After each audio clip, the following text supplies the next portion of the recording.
All right, everybody. Finally got a third podcast going, and this time it's actually going to be more podcast structured and not just be talking to my friend Sammy. So today we are joined by the lovely Miss Asher. In the chaos of all the stuff you have to do, thank you for joining today, because I'm like, I don't know, you're just really busy. Sadly. This is an awkward start. I'm not gonna lie. We are out for people, though, yes. Nah. No. Uh, You really want to go there. I do watch your YouTube videos. You are just the awkward king. well, Technoblade was too, so, Anyways. Blood for the blood god. Moving on. Anyways, today we're going to be on the topic of what is love, because I feel like there's a lot of people in modern society that doesn't know the answer to that question, or they think they know the answer, but it couldn't be more wrong. So it should be a very interesting conversation. Is there any specific topics you want to specifically cover, or are we just winging this? Like, must be your relationship. No, I got some specific questions we can cover, and then obviously if we got time, we could kind of just go off on our tangents. So here's the first one. Here's the first question: is love an emotion? No. Personally, love is not an emotion whatsoever. It is a feeling based upon emotion. Because if love was an emotion, we would naturally already be in love with a lot of things, because we feel anger, resentment, upset, and everything like that, we would already have found love 6 times over. I probably could have fallen in love with one of my coworkers if that was really an emotion. I actually understand that reference.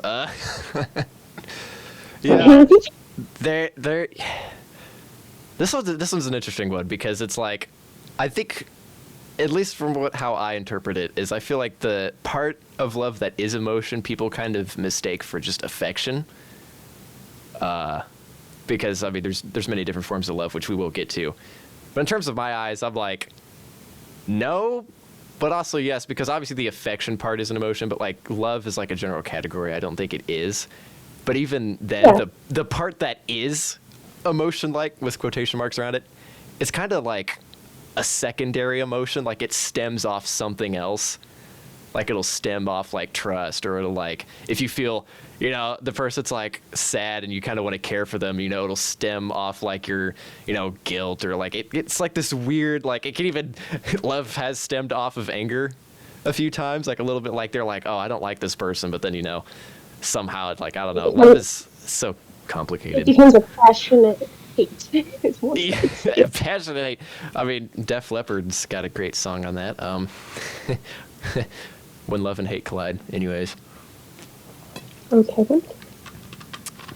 No, I just personally don't think it is really an emotion necessarily. I genuinely believe it comes from emotions, not that it is an emotion. And like you said, the affection side of things can get convoluted very quickly. Because some people, like one of my friends, he does not understand when someone's flirting with him to save his ass. I got somebody like that too.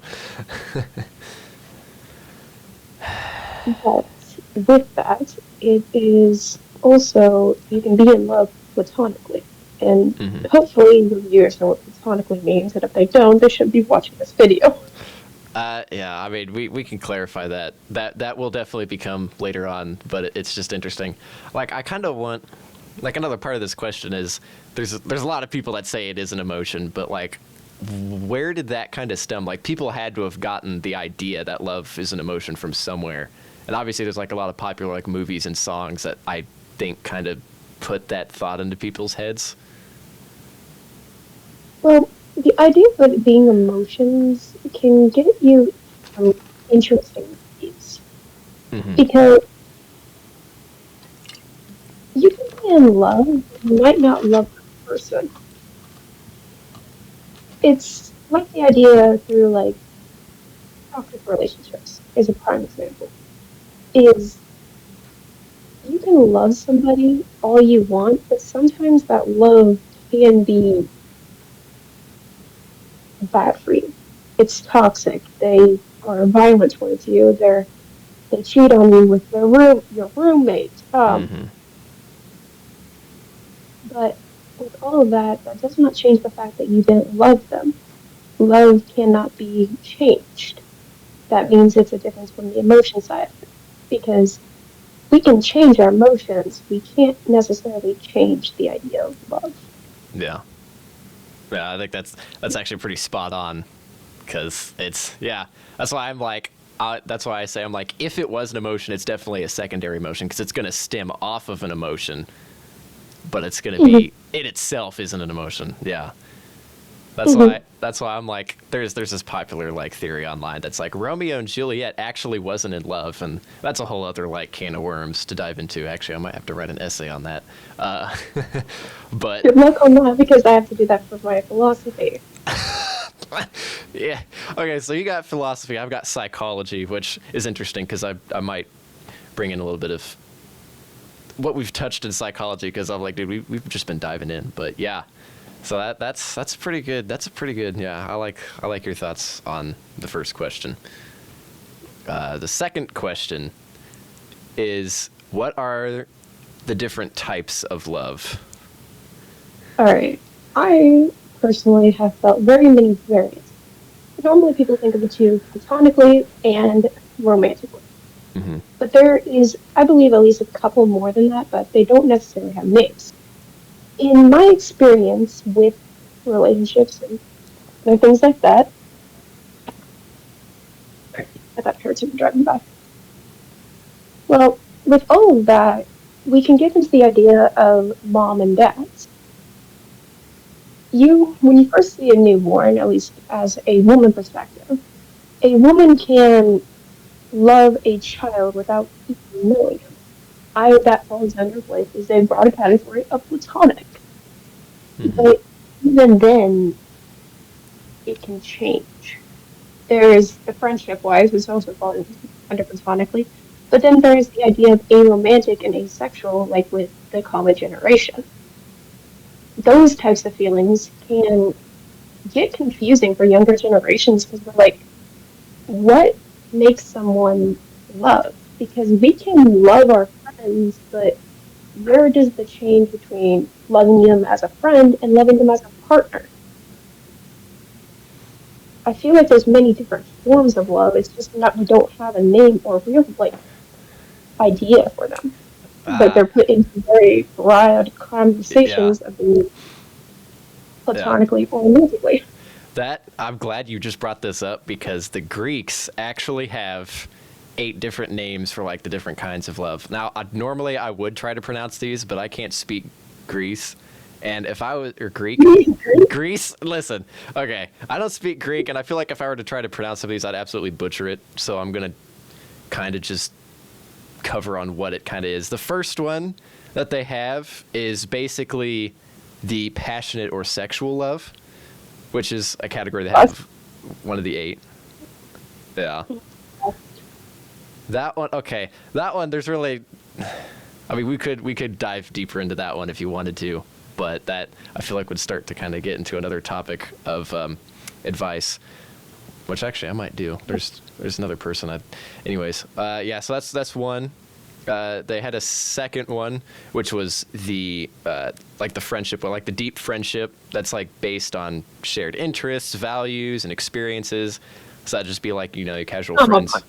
Yeah. Which actually, yeah, I want to go into this one on a lot of more detail, because this is definitely like the friendship kind of love, but to kind of touch into like what kind of friends I think everybody needs is, there's like 5 kinds of friends that I think a lot of people really need to have in their lives, or also that they need to be, because it's just important. The first one is like the covenant friend, which they're pretty much the ones that are just always there for you, no matter what time of night, and no matter what time of day. Like, even if they're super busy, they're just going to drop everything and be like, hey, yeah, that's the covenant friend. Everybody needs one of those. The second one is your spiritual friend. They're the ones you go to for advice.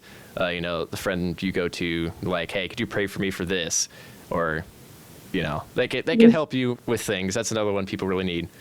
The third one is your confidant, which I need a friend that's kind of like this. This is like one like you can share like really big like goals achieved or like wins with, like be like, hey, I just won like $1 million, and they'd be like, oh, that's cool, and they wouldn't get jealous. They wouldn't be like trying to take that $1 million or something. That would be like, you know, hey, congrats, and then they just ask, you know, what's next, you know, what are your next goals you want to achieve. Everybody needs one of those But friends that's going to because be hard right now with yeah, our generation and everything like that. We are naturally we're not jealous people. uh-huh. It's normal. Yeah, that's why I'm like that one. That one's really hard to find. The fourth one is your hospitable friend. That's pretty much, they always ask how you're doing. Like, they'll check in on you. They'd be like, no, I'm not talking just about, like, how you did at school. I want to know, like, how you're feeling, what's going through your mind right now. Like, how are you just doing, not just physically, but emotionally as well. And then, like, the fifth type is your hitman. Pretty self-explanatory. Be like, hey, something happened. I need you to bring some, like a baseball bat, you know? Like, we all need that friend. And I know exactly who that is. Yeah. So I'm like, that one form of love right there, I was like, I could go talk about that one so much because it's really important to have those different kinds of friends because I feel like having all of those. But I'm going to put this in there.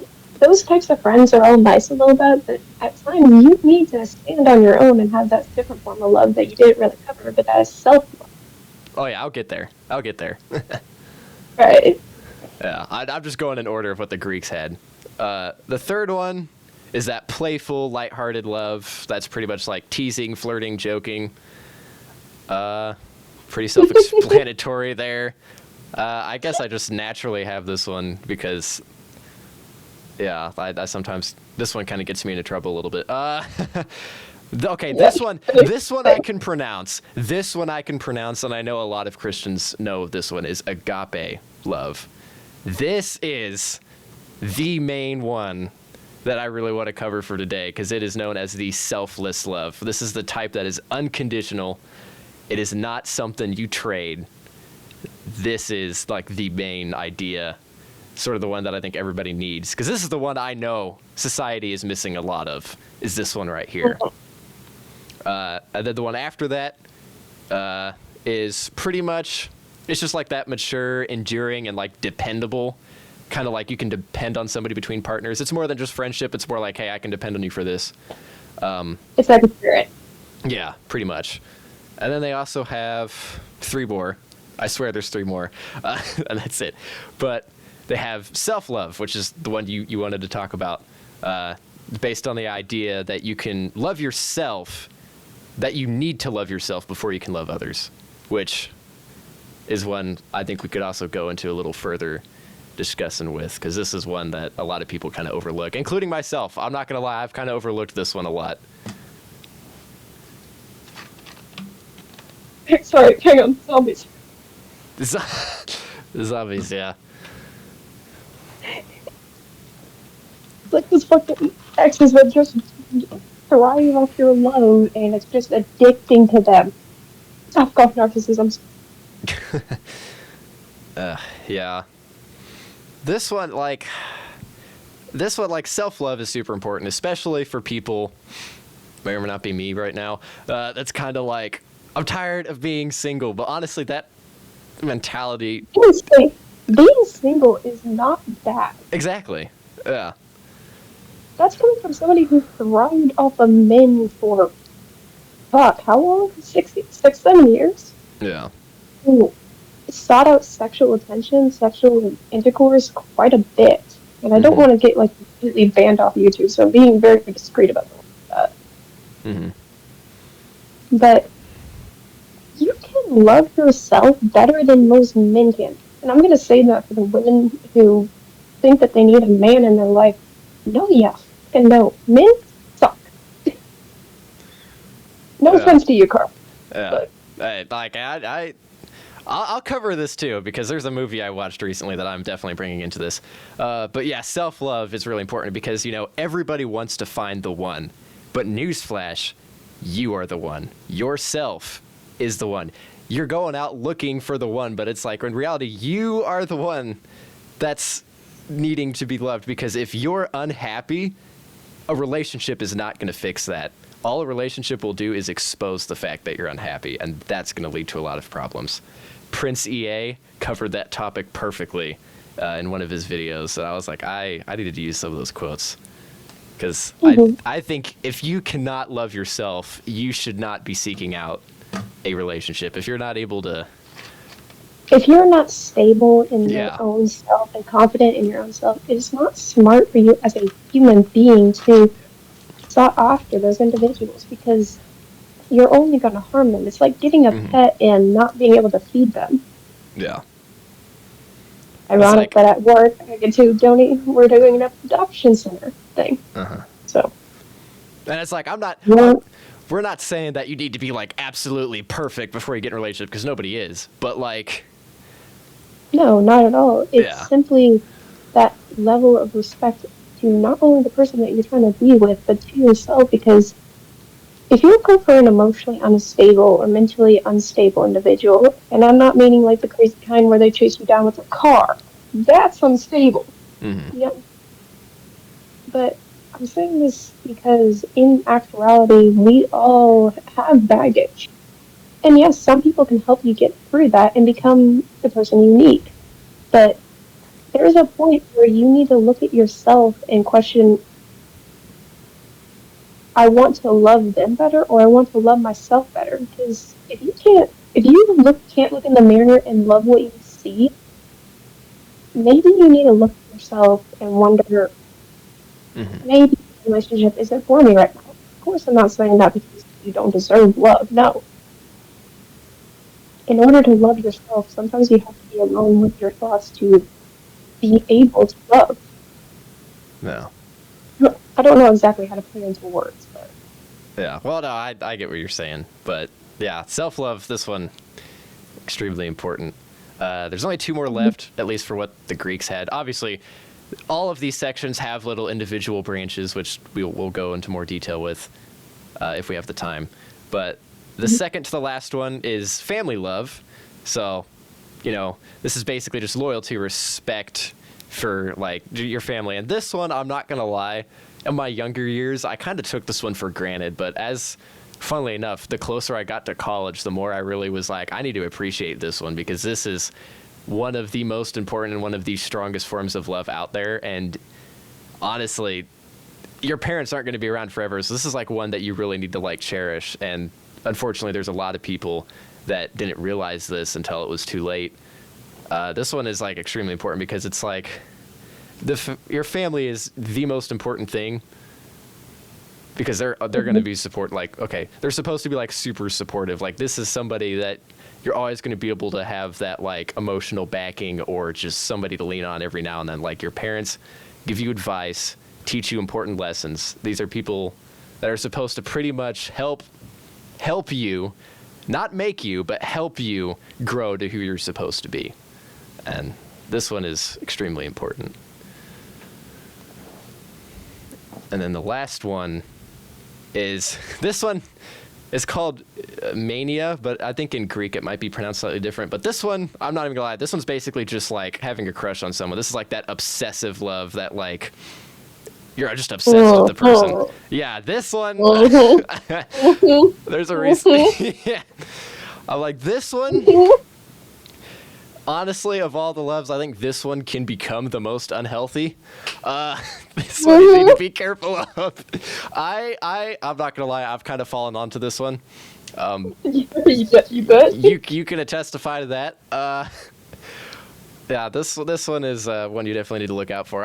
It's not always a bad thing, but it's one of those, you kind of need to recognize that when you have this one and when it goes too far, because if not, it's not going to work for you, man. Like, I'm just going to say that now. Don't let this one be the main one that takes control, because it's just not going to work.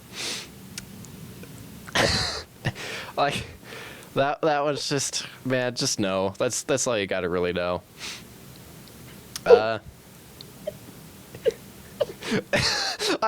like how I'm just like, there's something I really want to say, but I can't say that on YouTube because I'm like, no, and plus... Remember, you can't cut it out, Rick. I can. I just... calling yourself out here. We both listen. We both have our experiences with this one. That's all I'm gonna say. Oh, fuck. Anyways, third topic. This is not scuffed at all. So the third question is, what are the different ways love can be expressed? Alright, I gotta get off Minecraft for this one. You're like, I gotta get off my. I gotta be prepared. Alright, hang on. I gotta grab my philosophy book. Oh wow. Okay, we're getting deep into this one. Okay, I'm excited here. Alright, everyone knows the idea of love languages. Everyone knows the idea that there's different ways to affection. But it's basic principles and basic understandings of those principles. Like, naturally, we have gifting, acts of kindness, a physical touch, and everything like that. But for those long-distance individuals who have, like, long-distance relationships or have been in long-distance relationships and knows that those aren't always the ways of doing it. What I think a lot of people overlook is social connection. The idea that you learn and understand and appreciate the person you're learning about talking to. And that is one thing that this modern generation is constantly overlooking. Like, you can get her the flowers, you can get her the highest prize dory bag or whatever that this generation likes. But if you overlook that sense of love and connection to learn the person you're spending your time with rather than just what they can do, is the biggest way. And personally, I don't always like the gifts. I'd rather have fun conversations and like talk about my interests, talk about my life. And yeah, acts of the ways to affection is the way, but that sixth one of being emotionally connected is the biggest one. Yeah. Because I think I'd agree with you on like, I guess you could say like the basic five, which for those of you who don't know, the basic like 5 love languages, or another title of it is the types of affection, is words of affirmation, quality time, physical touch, acts of service, and gift giving. Yeah, I agree with you here. Gift giving is kind of one that I'm like, I put that at like the absolute bottom. It's not that I don't like it. It's just of those 5, that's the one that I'm like, that's the one I don't want to say I care the least about, because that kind of makes it sound a little negative, but it's just, I don't know. I think you get what I'm trying to say. Yeah, I get it. It's like the idea that you don't mind the gifts, but that's not your favorite thing. And that's not why you're dating the individual. Yeah.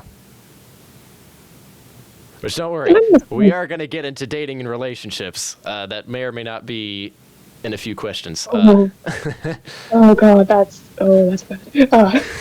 Hey, good for me. I don't know why people are like, you have such good advice on this. I'm like, I don't know why. I'm just using common sense and logic. But anyways, yeah, I guess, okay.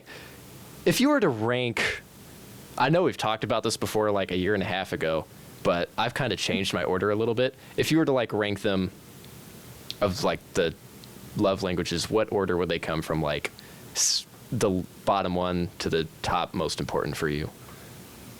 Alright, first one is definitely physical touch. I'm a very clingy individual. I cling to my friends. I'm very kind. Another one would be acts of service. I have always been the person that goes out and tries to buy flowers for you at Walmart whenever you had a bad day, or I listen to your problems even though I've had a rough day myself. I would sit down and start up a conversation with you. Words of affirmation would probably be the second one, being supportive, being proud of the individual. What's the other two? I know gift is at my bottom one. I just don't remember the other one right now. Quality time. Yeah, quality time. Because I get it, we're busy people. And quality time isn't always the best thing, but as you and me both know, relationships can get hard whenever we're far apart. So quality time is not as much. But I guess quality time also falls under that idea that I was telling you about like listening to the person that you're trying to learn about. Yeah. I would put it in that category, yeah. So I guess depending on what you use, quality time, if you're actually in person with the person, that's not as important to me. But if it was Mm-hmm. like understanding the person, then yeah, I'd be a little higher up. I'm going to think that's a physical affection. So. Yeah. Now, this is interesting because I think mine is almost the exact opposite. Obviously, we both kind of have gift giving at the bottom, but I actually have quality time as my top one. That one, I'm like, I don't know, it's just really hard if I'm just not really, like, it's not that I can't go without the person for, like, a decent amount of time, but, like, I don't know.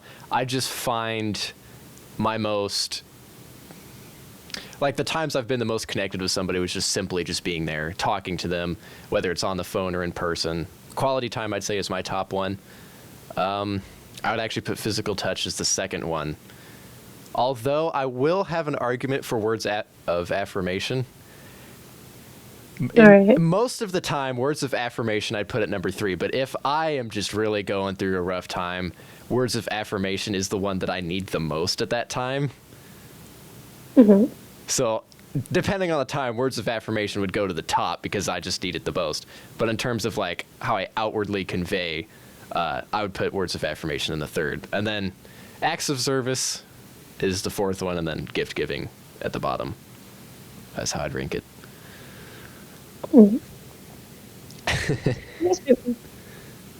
Okay, that's an interesting. Thanks, but Yeah, I know my order was different. I knew it was different like a while ago because I was like, wait, I put acts of service a little higher up a few years ago, but I don't know. I've just, after like a year and a half, I've kind of just been like, I've rethought some things, and I'm like, nah, this is where it's at. But, oh, we're going to have fun with this one. All right, the next question. This one's probably going to be the topic that we talk the most about: relationships and dating and how to love the right way. Okay. This one, oh boy. Yeah, this one's got the most. tick, especially since I just got out of a pretty bad relationship. Yeah. At least I don't want to get into too much depth because I'm the type of person I won't talk badly about anybody no matter what they've done to me. But I'm gonna say this now. Number one thing is do not fucking cheat. I'm sorry, don't cheat on any capacity. But dating wise, you have to be to date. Don't be trying to find a replacement. That's one thing about this moment generation that we don't really understand that well is we are trying to fill in the gap when a relationship happens. That's why so many people you can see running right into another relationship rather than processing and learning that relationship. And it sucks, especially for people who have to be the person that says like, okay, I'll just wait, let me figure things out, let me hold out, see what, like, heal. To see those individuals run right into a relationship, that's not one, fair to your previous partner, and two, that is going to damage your next relationship if you're just trying to fill in the gaps. And relationships are built upon something, not because of something. I think the biggest thing a lot of people don't understand. Yeah. That's where, when I mentioned trauma bonding, it is very important that you don't fall into the convoluted idea that, oh, I spent all this time with this person, it means I have to date them. And I think that this generation, at least with the modern side of things, like parents saying, oh, like, for example, me and you, we're good friends, we've been friends for several years now. No. We both realized that, yes, there was that connection there, but over time we realized that maybe it wasn't just the feelings. Mm-hmm. Maybe it was just that connection. Yeah. And it's hard to say like what to really expect and like what we should look for in a relationship because everybody's different. But number one thing, don't cheat if you're unhappy. Talk to the person, like figure things out. Don't be running into another relationship. And don't cheat on your partner. That is just all kinds of wrong. Yeah, that's my biggest one too. I mean, the reason why there is so much cheating today, I can at least talk about this on the men's side. I mean, I'm sure for the women's side it's a little bit different. But I noticed the reason why there's so much just cheating, or men that really only swing with a girl for a little bit just for like the sex. There's just a lot of these guys that they'll hand out like a piece of their heart to this girl, and then this girl just rejects him in the worst way, treats him so terribly, and he does this enough, and after he's been rejected enough, he pretty much is just like, you know what, look, I have nothing left. I'm just gonna wear my heart on a sleeve now. And once they get turned down enough, they're like, I don't ever want to be hurt the way I have been hurt again. So they basically like, I'm not gonna grow like to have like these feelings for them. I'm not going to grow attached anymore. I'm only going to do it for this, which is why a lot of guys run around these days, because they've just been hurt so much that they're like, no, I'm just not going to do it.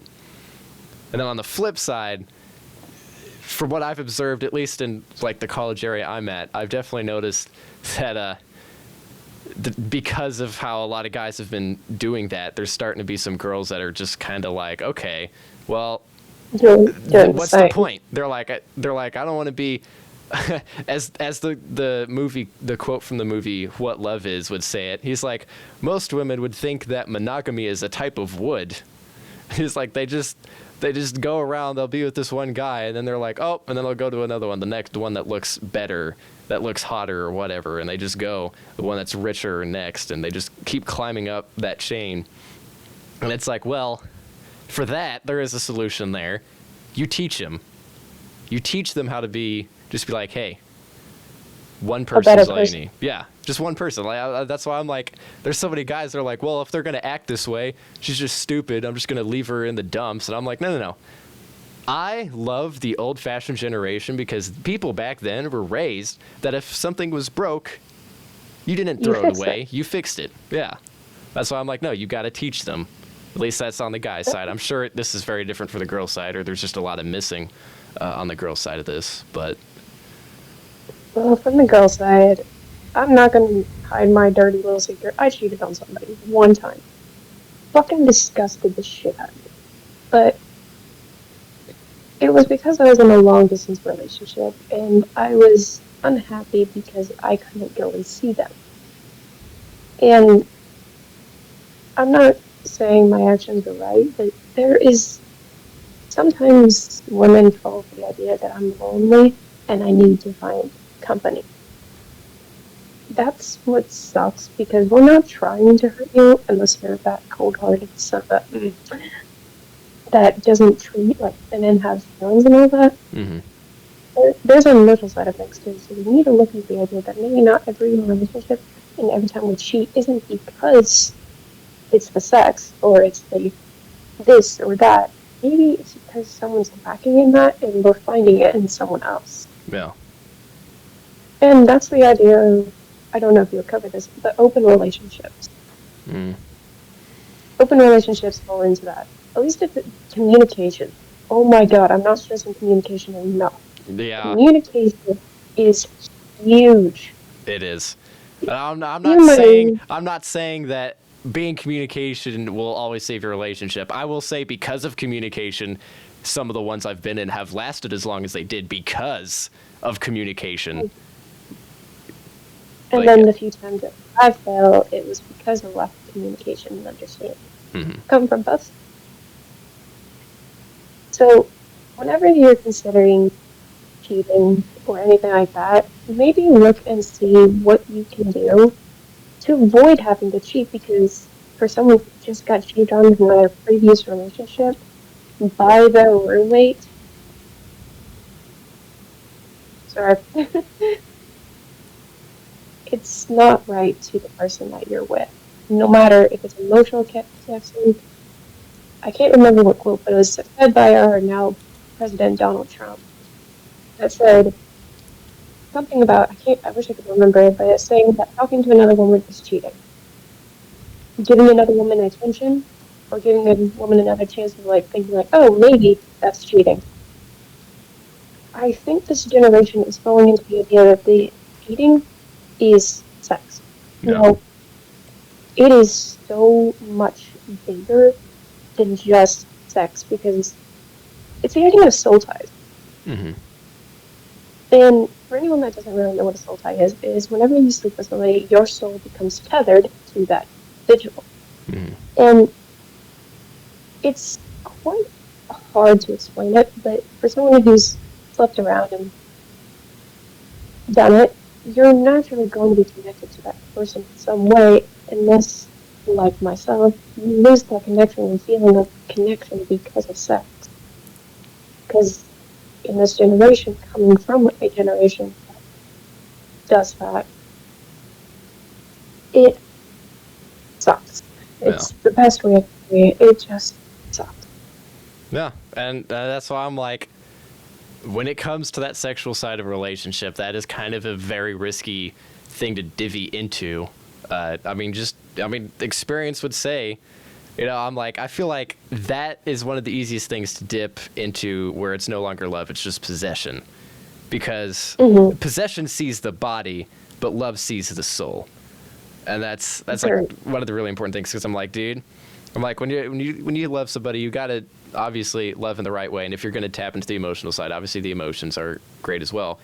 But you need to have that soul bind connection as well, because love is very different when you can just feel the soul of that person, and like it's hard to explain. God. It's so hard to explain, but it's one of the, like, you'll know it when you feel it kind of thing. But And that is a corny thing to say. Y'all may think we're insane, but it is fucking true. it is. And I can use just this enough myself. Love isn't just love. Love is going to have to work through the difficult time. And love is going to have to work through. Personally, for someone like myself, each one of you are probably going to think, oh, I wouldn't mind my partner cheating on me, or sleep with another person if they find that connection with someone else, as long as they come home to me. Yeah, I don't know. Like, love should be saying, I want you to be happy. Because that's what love should be saying. It's so easy to identify when you have, like, a false love. And false love, I'm just going to call possession. Because actual love will say, I want you to be happy. And even if that means I have to let you go on without me, that is what love should be. Yeah. Because possession would say, like, I want you to make me happy. And that's kind of like the differences that I feel like a lot of people don't have. Yeah. Narcissism right there. And there's another thing that I wanted to see what you think about, is the idea of, like, toxic relationships. Toxic relationships are very confusing for people, especially in this generation. Because at least now, we have much more idea of, like, social media gives us the idea of, like, okay, this person isn't exactly great, but how do we identify that in a person to where it is possession, or is this obsession of us, or are they trying to control me? That idea of obsession, like, personally, I love when my partner is obsessed with me. Yeah. But there is always that line of obsession or controlling. Are they manipulating me? Are they doing this, doing that? And I think we need to have more of, like, actual conversations talking about where is the difference between obsession over your partner and where the obsession line becomes controlling or narcissistic. Yeah. Because you can love somebody all you want, but if you're harming that individual mentally, emotionally, or physically, you're not a good person. No. And there's always the cases where the person, you didn't know you were doing that. And that's got its own baggage. And I don't think we're And that one, again, communication is needed for that one. You need to be able to communicate, hey, you need to be able to talk about these things. I know it's going to be kind of hard to be like, hey, what you did kind of hurt me, but I'm telling you, if you want to have a lasting relationship, communication is very important. But words aren't everything. And that's something about communication that a lot of people don't understand. Is communication is more than just saying, like, you're going to change. No, you have to change if you make that promise, because you can say something all you want, but it's that understanding of that you actually will change is where makes or breaks relationships. Mm-hmm. Because you know, Carla, that I have been through quite a bit of shit that definitely would make Jesus cry. But with that, I have been promised a lot of things in my life. Was promised that there was no emotional connection with this other person. I wasn't sleeping with her. Oh no, I wasn't going to hit you or anything like that. No, you have to keep your word about what you're saying, and you actually do change. Mm-hmm. Because if you love somebody, you are going to naturally change for that person. But if you don't love them, it's not going to be good. And change is needed in these types of relationships. Yeah. And yeah, the toxic relationships is such a slippery slope, because obviously there's going to be some of the people, I have kind of also fallen victim to this, that's like, I don't want to leave because I don't want it to be like, oh, she's just too broken and this is not good for me. Like, it's one of those, like, it's just like you're caught in a rock and a hard place, because you want to be able to like be there to help them out, but at the same time it's kind of just divvying the point of like, okay, where does the line cross where it gets too much or too little? Yeah. And that's where you communicate with your partner. Mm-hmm. And you can be a good person and say, yeah, I communicate with my partner and I've done that, but did you understand what she was saying?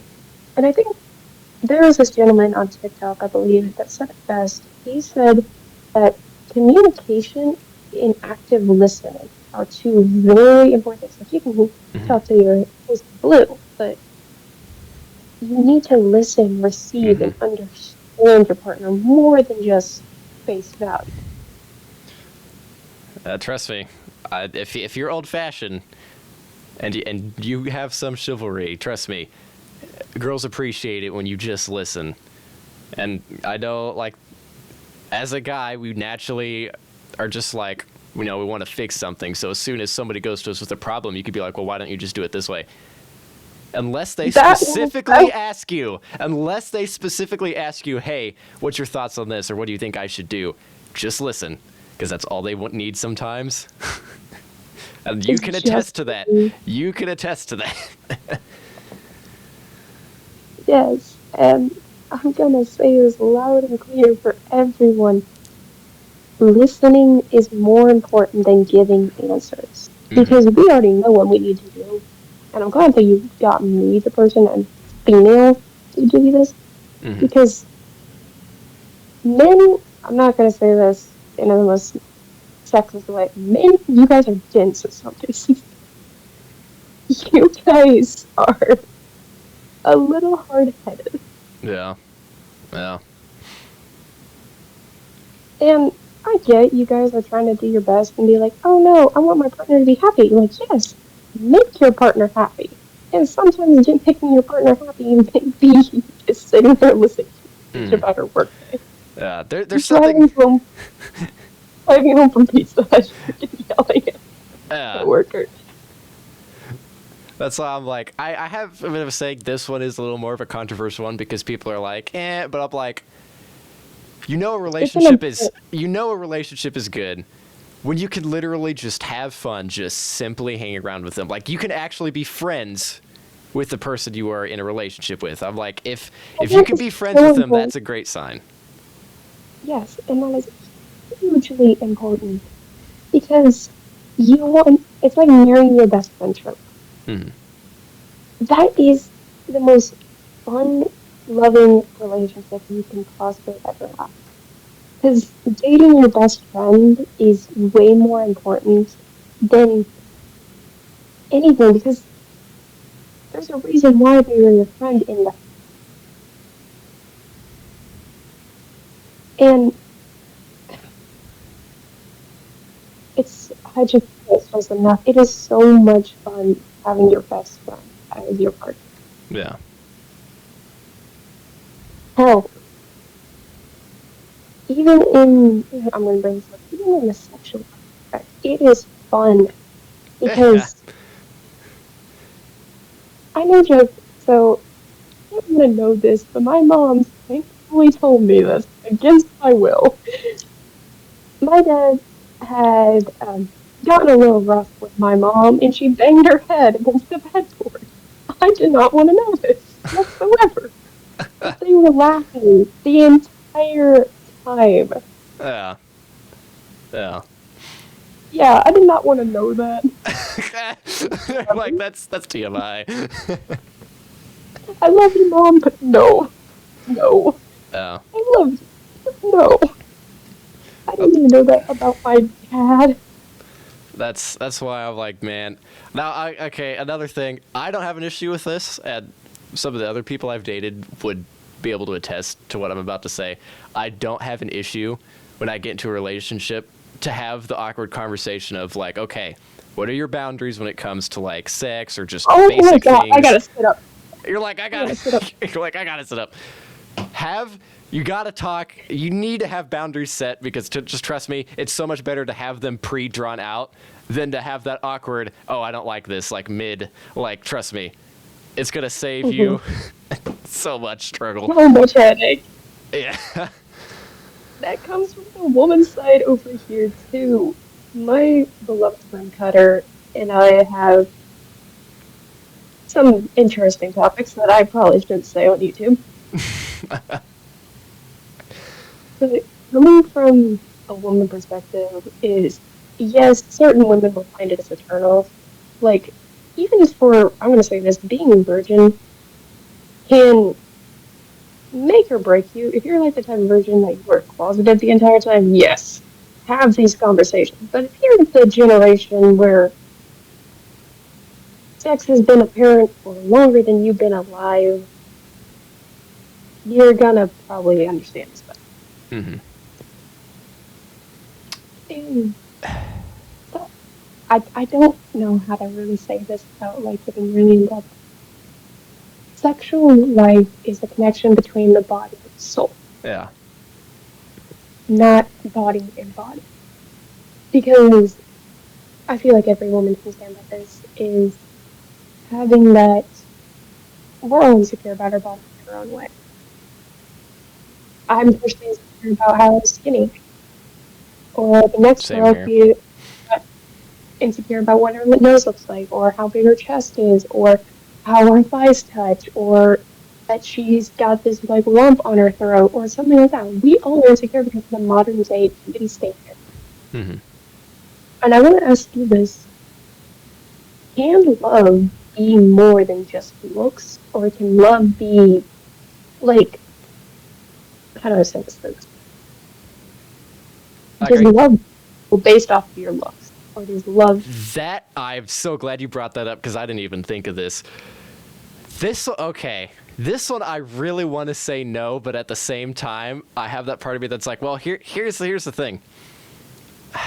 As much as I really don't want to say it is important a little bit. I'll say a little bit. Because, okay, before the relationship even starts, good looks most of the time is what draws you to that person anyways, or draws them to you, vice versa. So in that matter, it does.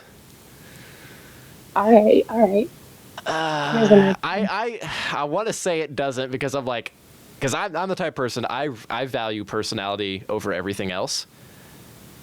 So do I. But looks do kind of make a difference. But it's one of those like, when you love the person's personality, they're going to look better in your eyes. Because it's the exact same thing as a beautiful girl will suddenly look ugly if she has a terrible personality. If she's just... Oh my god, yes. Yeah. Yes. And that goes for men, too. Okay, I'm going to say this for the high school students who absolutely soup up their trucks and all that. Or the people who have old classic cars and this and that. You can have a classic car and a good relationship and everything like that. But the moment you say... I seen this one time. There was a Cybertruck driving outside my work one day. Normally, the Cybertruck doesn't look half bad outside, but it looks like a very badly peeled potato.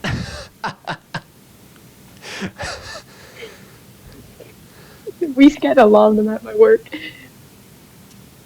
the natural look of it is beautiful. It's silver, it's black, it's Mm-hmm. kind of got that shine to it. I seen this thing in matte fucking yellow. Bright yellow, like it looked like the sun going by. It Mm-hmm. didn't look attractive. But then I seen this, I think it was 1978 trip. It's my friend Cutter's truck. Very classic looking truck. It's beat to shit, but to me, there was two forms of it. There's one that was squatted, light bar, looking like whatever as a douchebag truck. But personally, it could be better. But sometimes those older models, the ones that haven't been the girls who don't wear makeup, who don't, Mm-hmm. you walk in the room and they just shine. Yeah. Those are the types of girls that you guys need to go after. Yeah. Not because they are beautiful, but even if you went up to them and said, you look ugly as fuck today, they are insecure. They're securing themselves and saying, you know what, I don't give a fuck about Yeah. Just as a guy, that. trust me, I would love it if more girls went around without makeup. It's just, I like natural. Most guys don't have makeup. Most, Like, I like, please. It's like, in my opinion, I actually think you look better without makeup because it's just that natural look. Like, that's, yeah.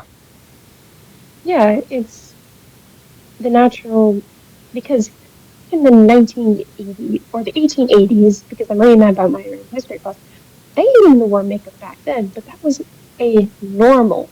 Mm-hmm. Nowadays, it's meant to cover up. Yeah. Yeah.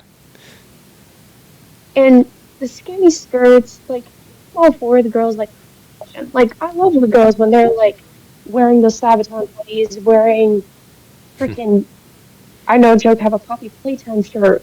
No. I love Creepypasta, Nightmare Before Christmas. Anybody who watched Nightmare Before Christmas, hit my DMs. Yeah. I'm just gonna say I'm a bit of a sucker for like that casual look, like jeans and hoodie, or just like jeans and a normal T-shirt. Of like I really do not like the super short like shorts, or just like you're basically pretty much just wearing a bikini. Like I'm like no. I'm like because I'm like, in my opinion, a modest girl is like the best thing ever, and sadly that's kind of getting more rare these days. I'm like, that's what draws me to them, is because I'm like, hey, they're not putting on a show, because it's like I know that they're not looking to attract that crowd. When they're just wearing like casual clothing, I know they're not like, you know what I mean? Mm-hmm. Yeah. And those girls are normally, at least from my side of the world, that is a good thing to find. Because, like I said, for all the girls, we know each other. We're out there to protect our girls. We are there to watch out for others. And just like how we're there to watch out for you, we notice things. We know things about you. And we're going to try and protect our guy friend. And that's another thing I want to cover with you. Is having a guy friend a bad thing or a good thing? Because that goes on the idea of, like, is that a relationship? Say, like, our relationship. That one, okay, this one's a bit interesting. So, that one's interesting. From the guy's perspective, okay, at least for me, a lot of people are not like me, so take this with a grain of salt, because there's not a lot of guys that's like me. I don't have an issue if my partner has, a bunch of friends that are guys. The only time I have an issue is when I noticed she's going to them a lot more, or she kind of just is more like emotionally like, it pretty much things that are like, yeah, when it starts to become a problem, I'm like, okay, that's got to stop. But I don't know, right. What's it like on your end of the perspective there? Okay. For me, as a woman, thankfully, guys having girlfriends, like, not with the space, Yeah. it's not a bad thing. But I have fallen to the sad fact, and Carl here knows that, I have been in the situation where the girl best friend ended up being more than a friend. Yeah. So, like you said, the emotional connection side of things, like, that's okay. Like, me, I don't mind a guy. Like, I'm not the type of girl that's going to go after, like, oh, you're talking to your sister? No, that's not cool. No, that's not, like, Yeah. have that connection because sometimes women can help men better understand the woman's side perspective. Yeah. Yeah. And we can, but I also can get why girls get jealous because, like myself, I was in a position where that connection was there and it was more than just Yeah. we're going to be insecure, but there's always a level of insecurity that Yeah, we it's hit one of without. those. It's one of those. It's like, okay, you should trust them until you start having a reason.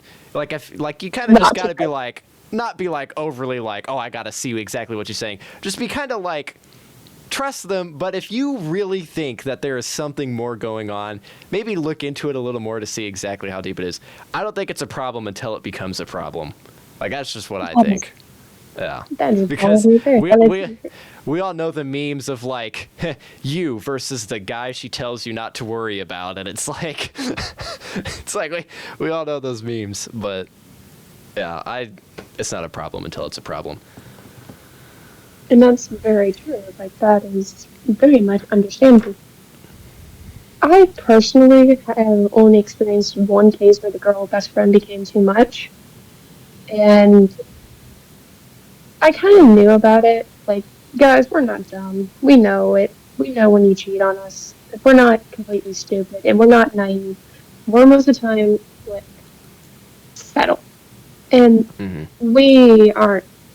I can't stress this enough. We're not morons like you're doing. You guys. Yeah. Well. We even psychologically, well, we're much more in tune with our emotions Yeah. than Jim. Yeah. And I'm not saying that you can't be, but it's more more sensitive. So we notice the change in your Oh attitude. yeah. We notice the change in your Oh yeah. perspective. And that's where you guys need to realize that we're not. We know when you're going to cheat on us, and if we ask you about it, don't fucking lie. We're not. Yeah. You, It is so much better to be honest. Trust me.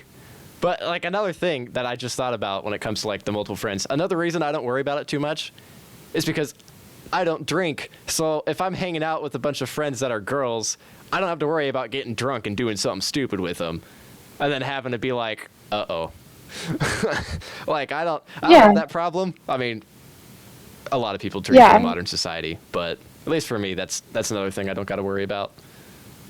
Okay. As a perspective on the dating wise, is people doing? I know in the modern generation that vaping and everything like that is a perspective. Hmm. Are you the type of guy that would say, okay, I know that you have been doing this for a long time, but I want you to stop? Would you deem that as controlling, or would you deem that as you simply wanting to? Because that can fall into two very Yeah. convoluted ideas. Yeah, there's been a lot of people that they're like, I think the only thing controlling about you is that thing. It's like, that's mostly just, I've had a lot of very bad experiences with that stuff. So it's kind of just one of those, like, I really don't want to see my partner involved. It's not, I've told both of the people I've been with that I'm like, hey, this is something I absolutely do not allow. It's like, I ain't gonna stop you, but it's something that I'm really not gonna appreciate.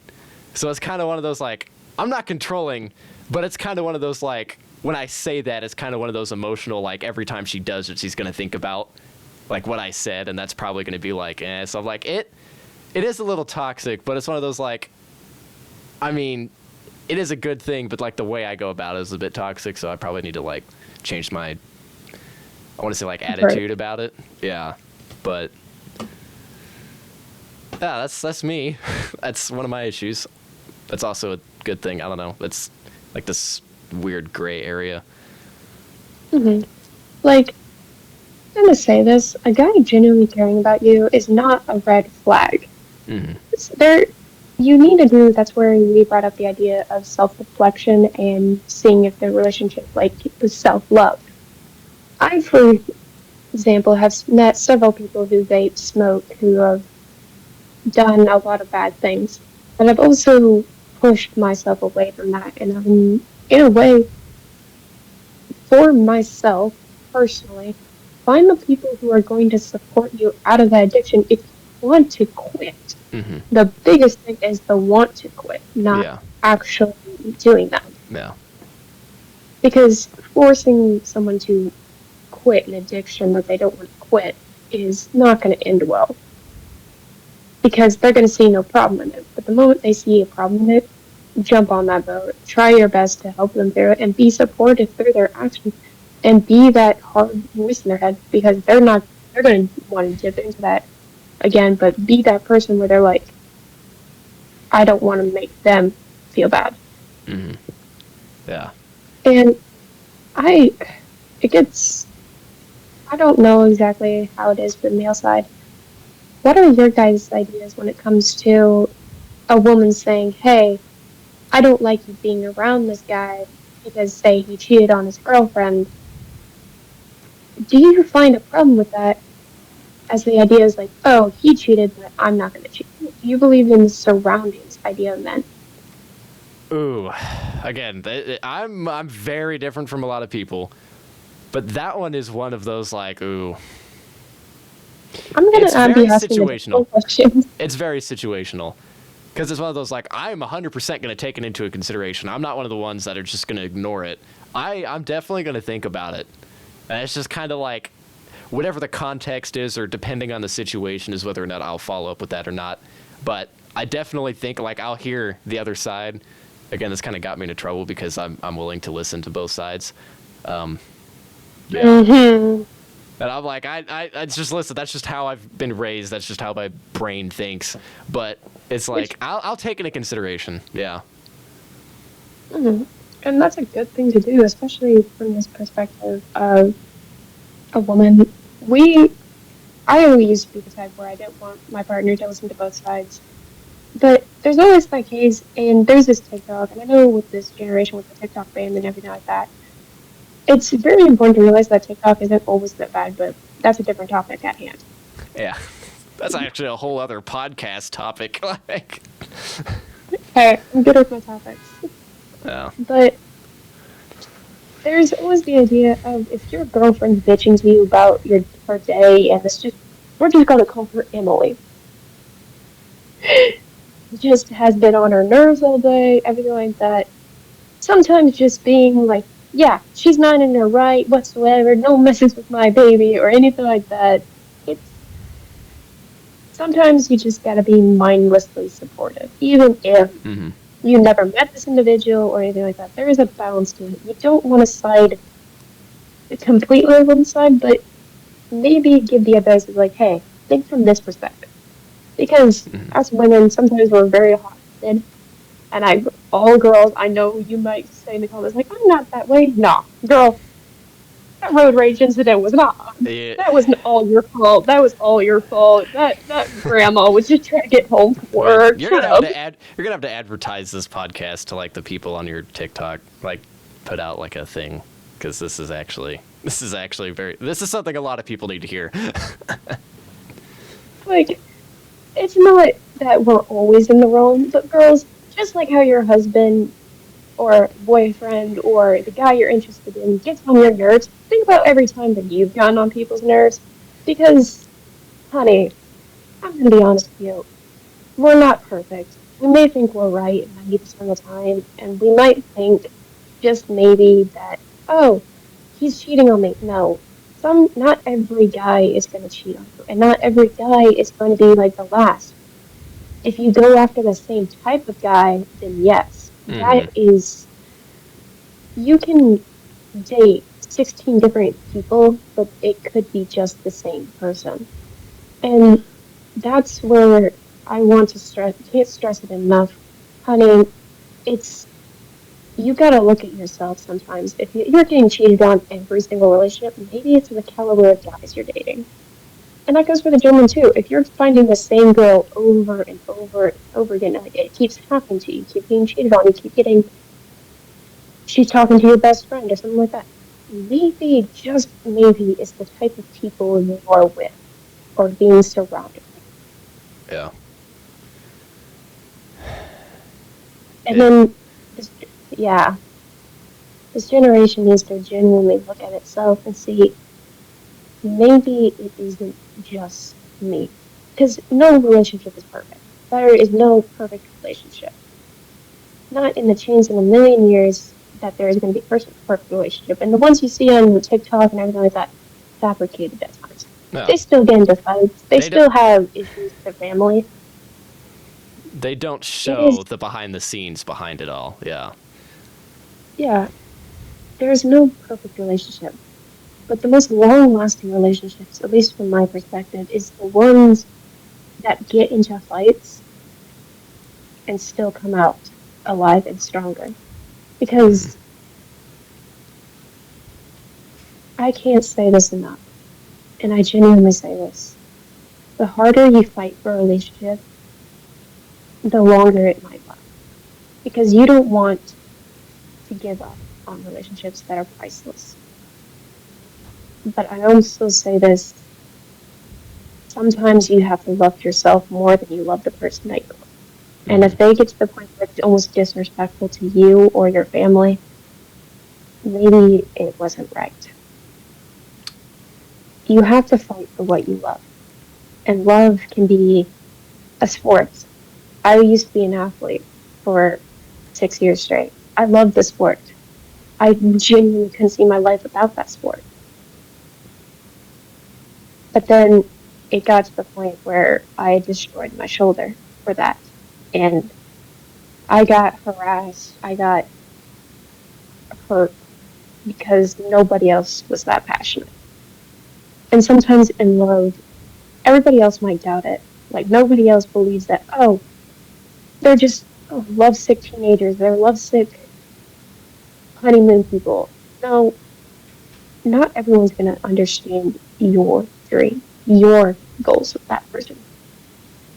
So don't always rely on your friends. Don't always rely on your parents because when it comes to relationships, of course, your parents are going to try and do the best to steer you. Mm-hmm. Right. But when it comes to love, you have to know, at least in relationships, don't give up just when it gets rough. Get up when it gets disrespectful and unhealthy.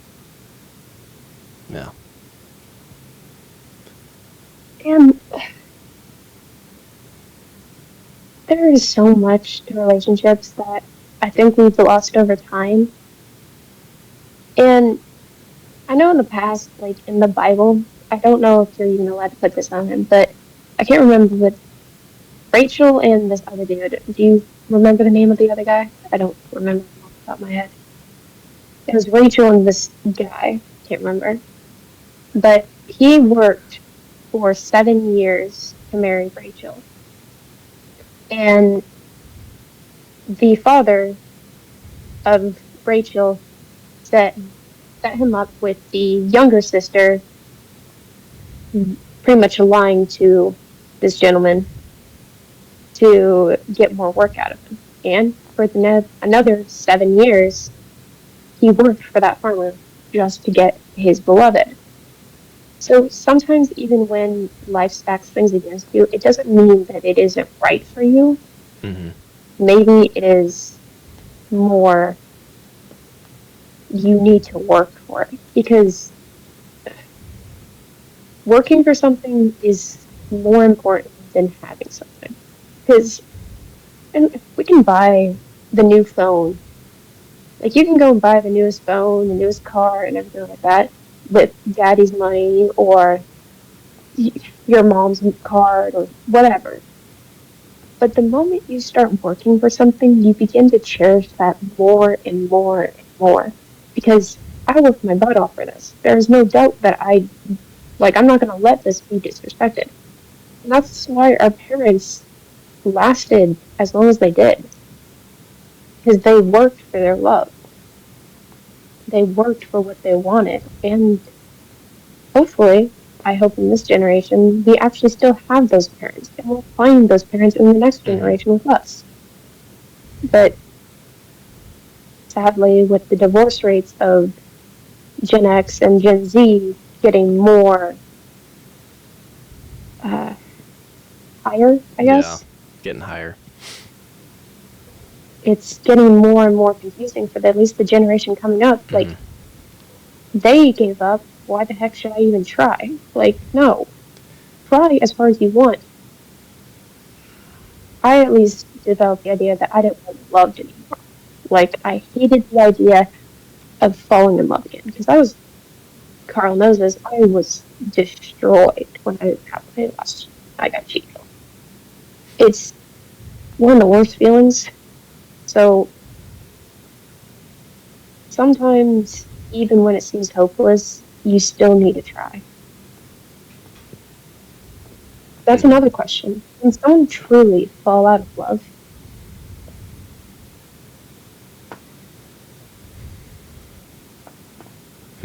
Like,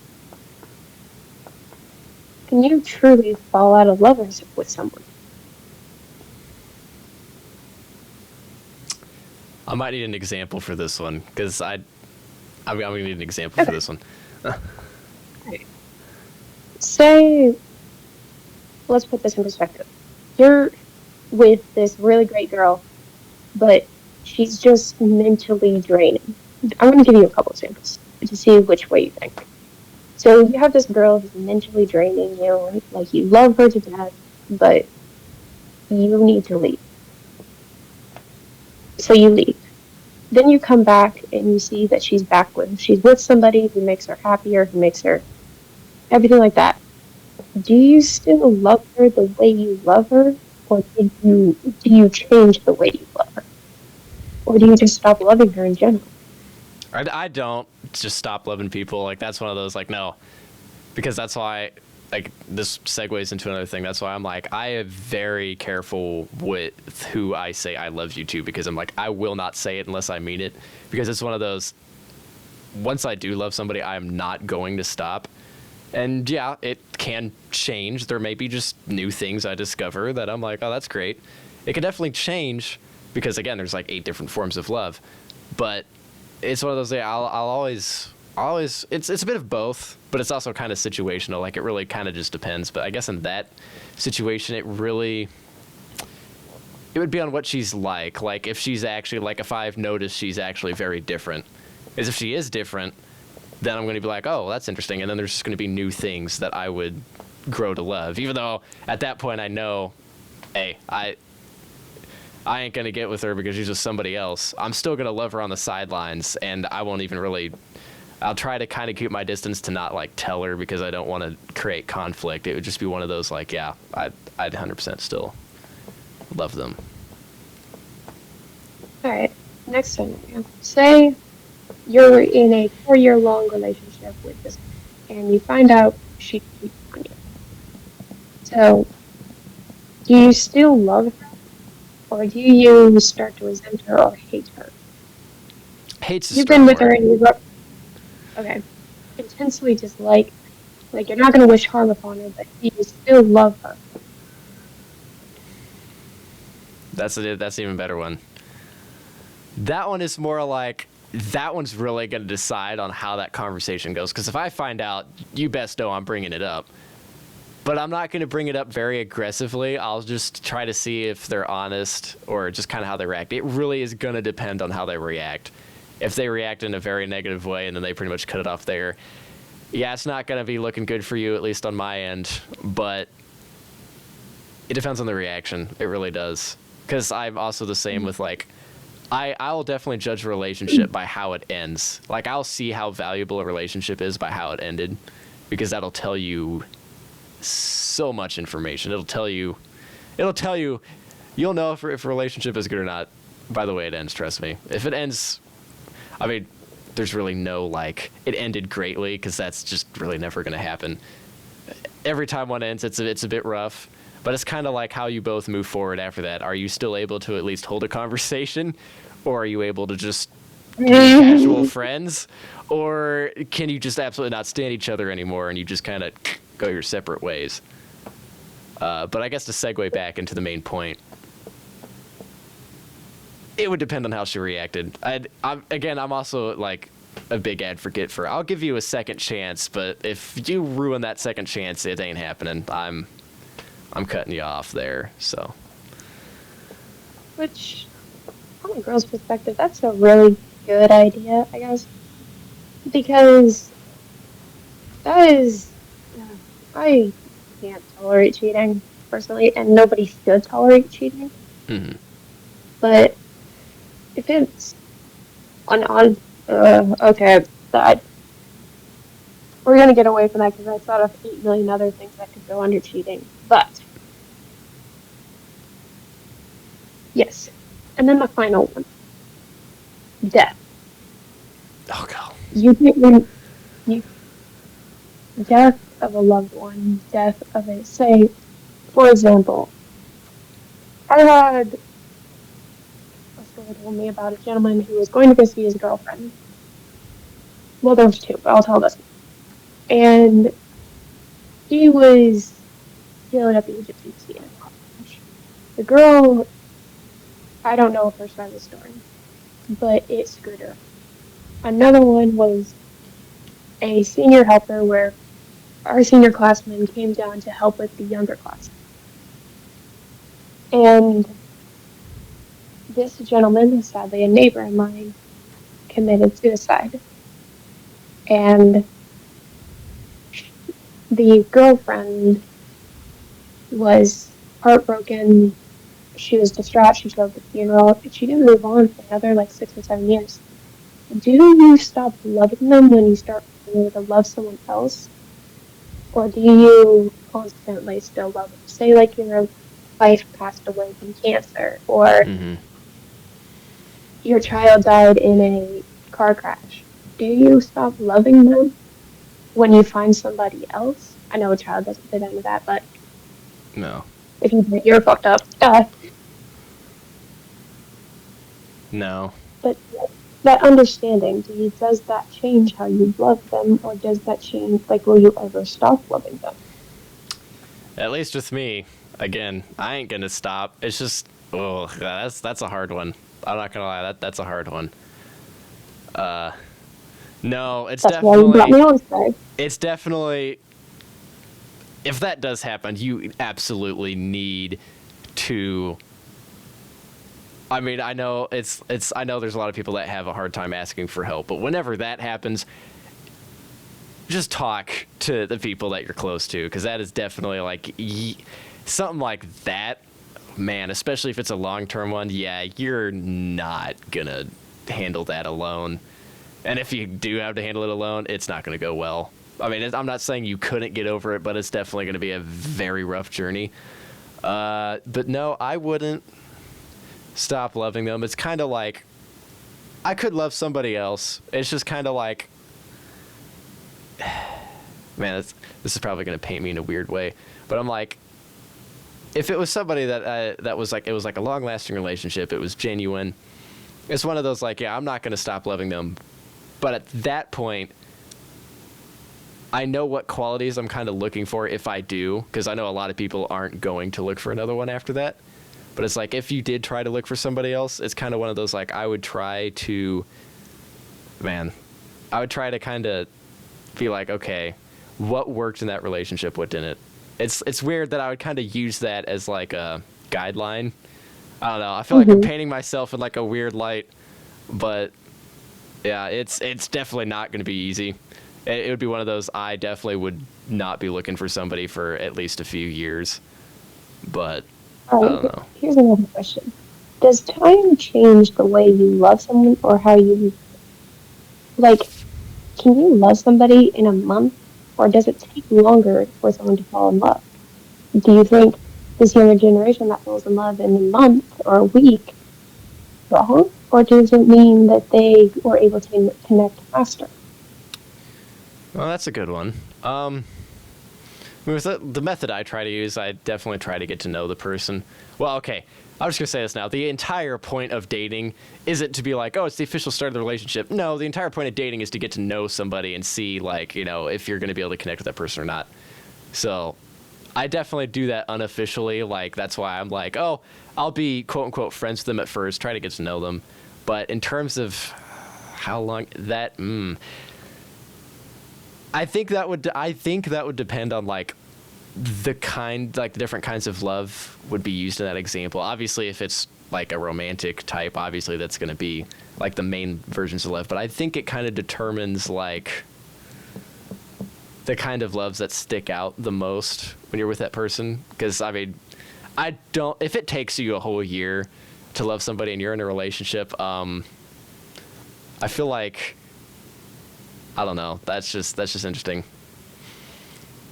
All right, I just now realized something. I've been asking more questions than you have. No, that's good. I only had those questions because I kind of figured you were going to ask some really good ones. I thought ahead. I think I'm doing pretty dang well. I know. That's why do you think I was like, you would be the perfect person for this? That's why I'm like selecting my people for specific topics because I know exactly how invested they'll be. Yeah.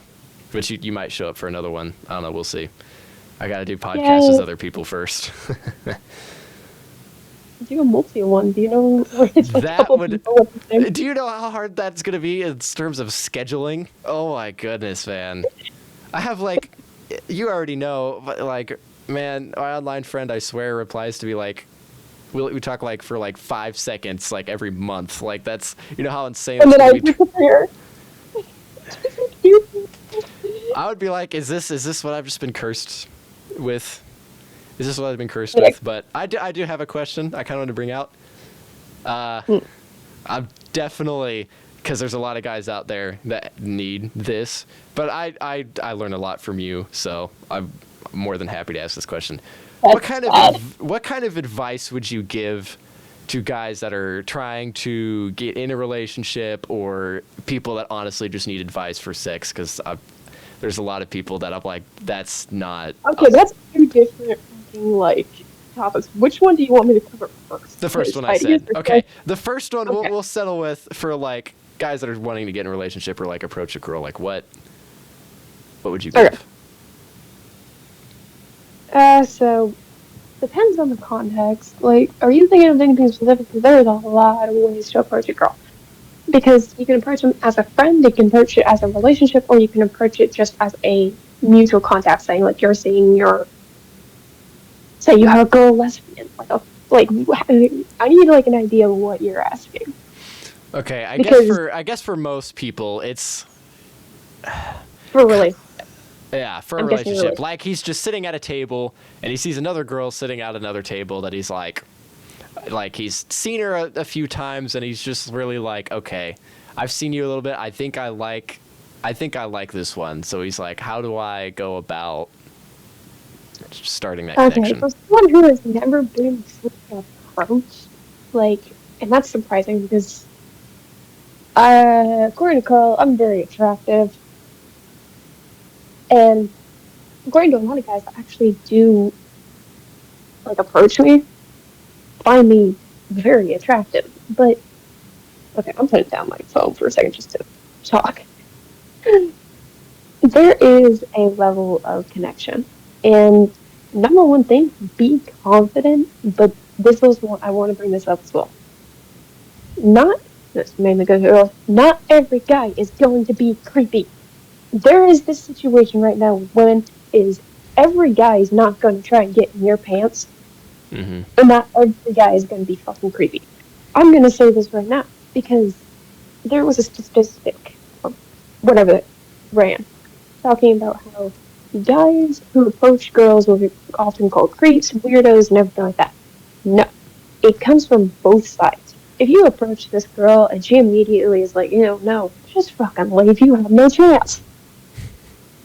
Do not try and pursue it. Do not try and do that. But if she's like, oh, okay, going with her, sit down, at least for me, buy her a drink. Mm-hmm.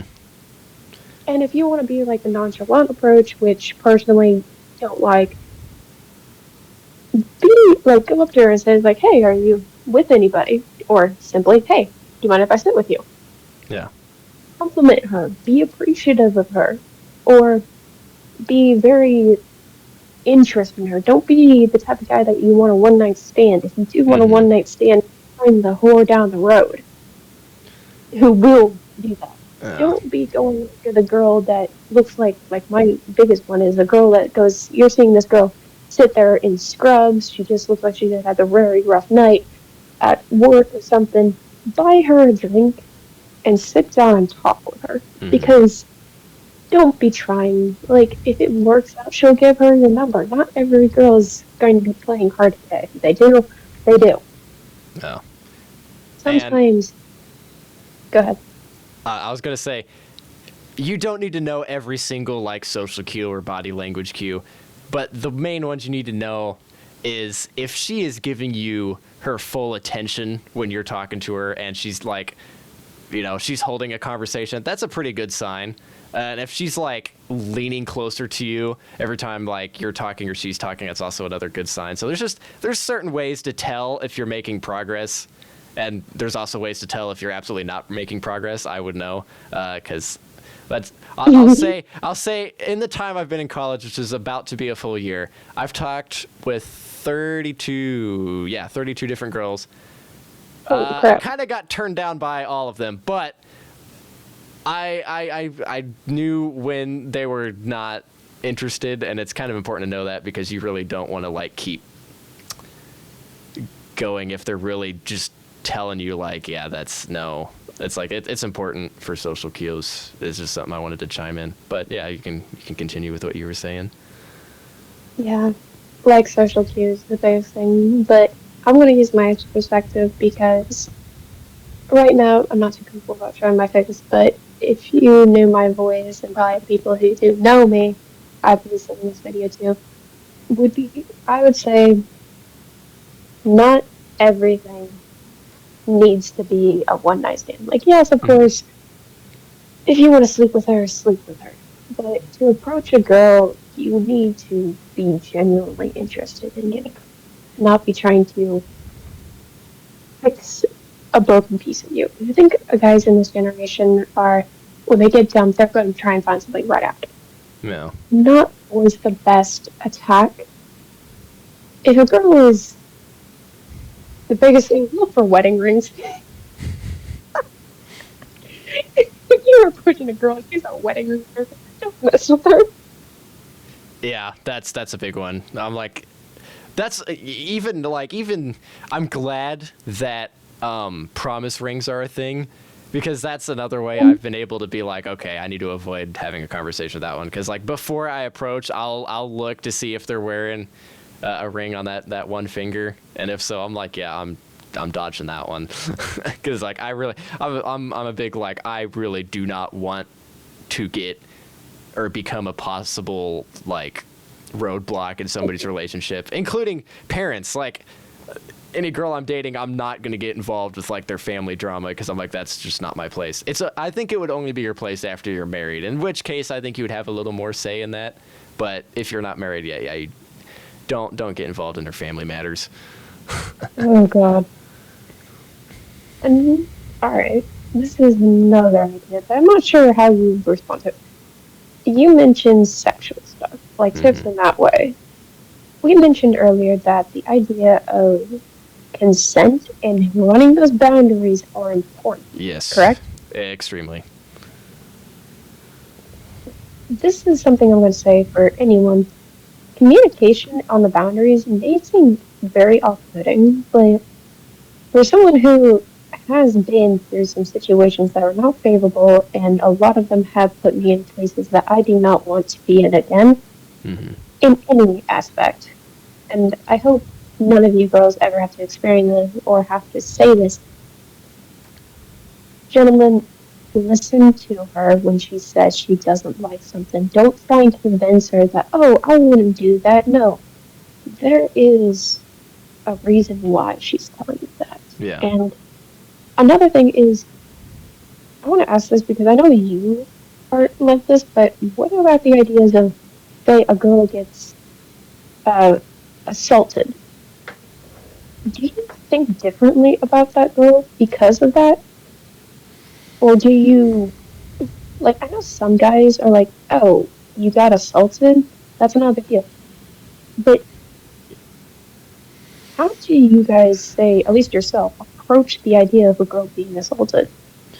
Because that's currently very apparent in modern generation with boys and TikTok, is the idea that we're you seen that I have to carry self-defense items. I have to know how to Mm-hmm. fight. I know how to go for the weak points.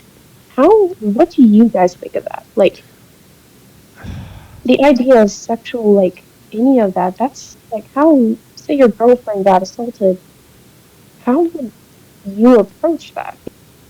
It's one of those How, like, uh, if it happened before we were a thing, and I obviously didn't know who did it, it's one of those like, I'm gonna be a lot more slow and careful about it, and I'm definitely gonna like reiterate like, hey, are you sure you're okay with this before going into it? Because again, it's very important to have those boundaries. But in terms of like, if it literally just happened, again, I'm limited to what I can say on YouTube. It's one of those. I'm gonna be pretty pissed, but I'm gonna value her. I'm gonna be giving her attention. Like, hey, are you okay? Like, she is gonna have my attention. I'll deal with the guy later that did it. It's more of those like, I will be more focused on her, like making sure, she's gonna get mentally better and get over that more than prioritize. Because I know, trust me, it's gonna be freaking hard. I know it's hard to hold back because you're like, oh, like it, somebody does that to somebody you love, you're really, yeah. I know everybody's got some dark thoughts if that happens, but it's like, I would give her attention first, make sure she's good, and then you can worry about them later. Is what I would say. okay. So, that gets me into a different, because I don't feel too comfortable covering that sexuality, because too many girls there's so many gray areas when it comes to sexual identity. Yeah. Is protection, so I know you're a protective individual, you're protective over me, you're protective over your friends. Mm-hmm. What do you gentlemen think when it comes to another guy protecting your girl, say from a guy that's trying to assault her? Do you immediately think differently, or do you think like, oh, okay, this dude's trying to protect my girlfriend, does that mean that he likes her, or he's a good guy? Because that's something a lot of people don't understand. There's a very big difference between being a good person and trying to get with somebody, and that is something that several people in this generation are so convoluted about. It's like, does this person like me, or are they just being nice? No. Yeah, protection, say that did happen, and this guy protected your girlfriend. Do you think that maybe he protected her because he wants to be with her, or do you think he protected her because she's an actual good, like, protection? Here's the thing. There's a bunch of angles you have to go at with this situation. That's Because exactly. women tend to obviously, even though there's a lot of women that can hold their own, they still want somebody that they know can protect them if the situation arises. So in terms of like, if somebody else protects her and you kind of didn't do that, it might not be a problem, but it could be like she might kind of possibly start to maybe develop some feelings for that person. But as for the guy's perspective, it's one of those like, it's gonna like, I'm definitely gonna talk to him and be like, hey, thanks, man. I'm gonna get to know him. I'm definitely gonna be like, I'm buying you a drink, man. Like I'm gonna go hang out with him, and I'll kind of pick up the motives then and there. But again, I'm a little bit different because I can read people, but I don't know. It's so different with people because I mean everybody's different. I'm very different when it comes to certain situations. I don't know what you guys listening in would do. I guess, yeah. Just what would you guys do in the situation? People who are listening, kind of put yourself into that think, because I think you can really find out a lot about yourself. And it's not a bad thing to be immediate, like, why the fuck did you do that? Because you're naturally in this space because you're like you're going to protect them. If you genuinely care about your girlfriend or your partner or whatever, you're going to be protective. I can stand by that myself. Yeah. And I don't even know what the fuck we are. Cutter. Which, Carl, that's who I had that from. Yeah, I knew. I knew. Anyways. No. Like, alright, here's another thing. Do you like girls who are protective over you? Is it a turn off when a guy or girl can, like, stand over her own, or is it a turn on that she can? Or do you, like, that's enough. is girl being put into the situation where she has to protect herself bad, or is it good? Or Okay. is it I find it good. Not like it's one of those like it's a little like okay, I'm going to use my parents as an example. My mom told my dad that she was like, "Hey, I can handle a situation just fine, but she's like there will be a point if there ever is a point where I say, "Okay, no, you need to step in." That's when you step in. That's why I'm like I am completely fine if a girl's able to hold her own because it's one of those like it takes a little bit, only a little bit, but it takes a little bit of stress off me because I'm like, okay, I don't have to worry too much. I'm still gonna be kind of like, I might step in, but it's one of those like I don't think so, and I don't know. I don't think so. At least for me. I mean, there's probably some guys that are like, no, but that's not an issue for me. my entire spine just resetted? Ow. I moved my hip and it crashed. Oh my. Okay. Alright. Next question. Alright, this is going to get into some dark topics, and people, I hope you can keep this because this is a topic that a lot of people need to know about. Sexual assault. Mm-hmm. On the men's side, how would you guys approach that? Because there's men out there, I've experienced said men, who don't take no as an answer. Mm-hmm. How would you guys respond? Because I know it's different on you guys because women can do the same. Do you think in a relationship, say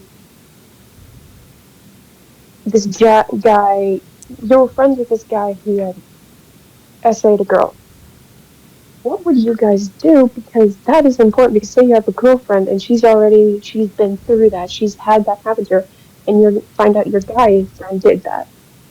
What will you guys do? Ooh. Let's say you know this gentleman for 6 or 7 years. You've been friends, he was your best man at your wedding. How would you guys handle that?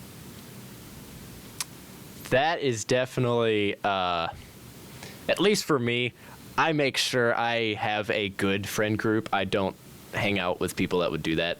But if it was, I don't think I would have a situation like that. I mean, it's still possible because, like, you don't always truly know somebody's motives. If that happened, yeah, it's not going to look good for them. They're definitely not going to be associated with me in any way, shape, or form. Again, I'm still going to be more kind of like focusing on her just to be like, hey, you know, I'm going to focus on her more. Even though, because it's like I can put my own little vendetta off to the side to make sure, you know, she's doing okay, which is why I lead into the segment of I always ask before anything happens, because I'm like, hey, I need to know what's the safe words, what is deemable as okay to you, and I will take it slow, and I honestly prefer it slow. Gentle. I don't give a crap, girls. Gentle is nice. It is very nice. But I was just curious because that's something very sadly is modern right now. With everything going on in life, that is something that actually does happen, and it's sad to say, but as a woman, that's constantly in the back of our mind, like, what if that happened? Mm-hmm. And the perspective of that in a relationship, and especially with your partner, you're going to be more or less, you would want to know that. Like, how would they respond? I always know with my partner, and you too, Carl, that you would probably break several laws just to make sure I'm okay. Yeah. Do you have any other questions you would like answered? Because I've got a lot of times. You say you got a lot of questions? No, a lot of time left. You have a lot of time left, or not a lot? A lot of time left. Okay.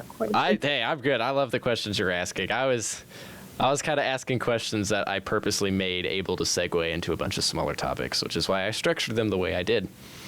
So you're good. All right, let's get away from the whole sexual assault side of things because Yeah. that can get At some least the dangerous stuff. assault side. I know there's still a lot of guys that like, especially for the guys that are like first timers. There's some that have absolutely no idea what to do, and I'm like, okay, I've had to tell some people things. I'm like, all right, here you go. Here's what you do.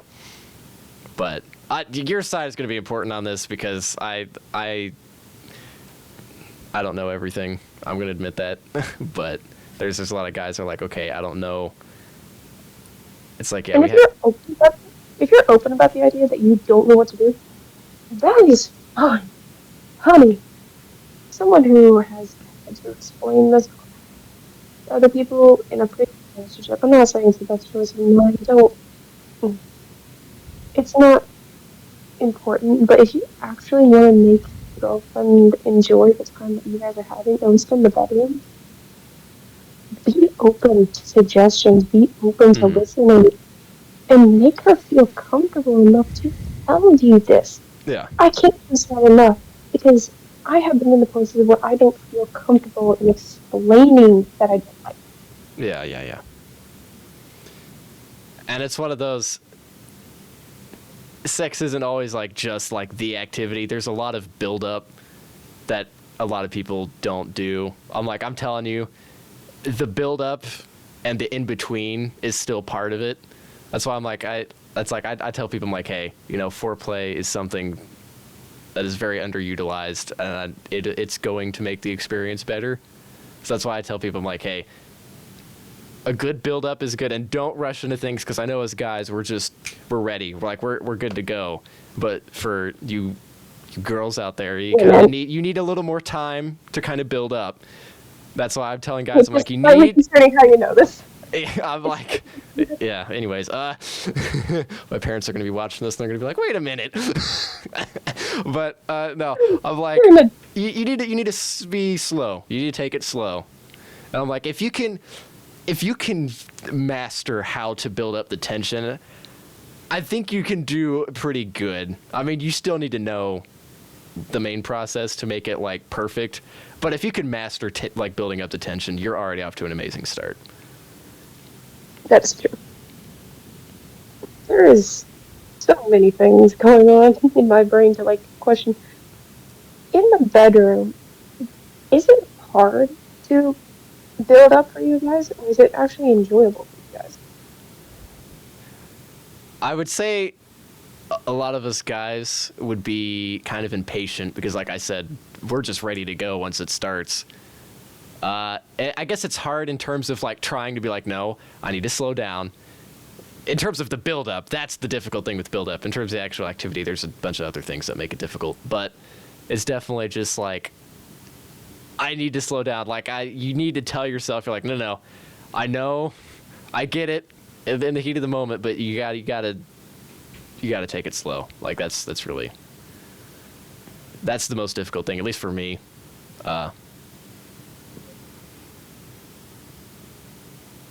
Alright.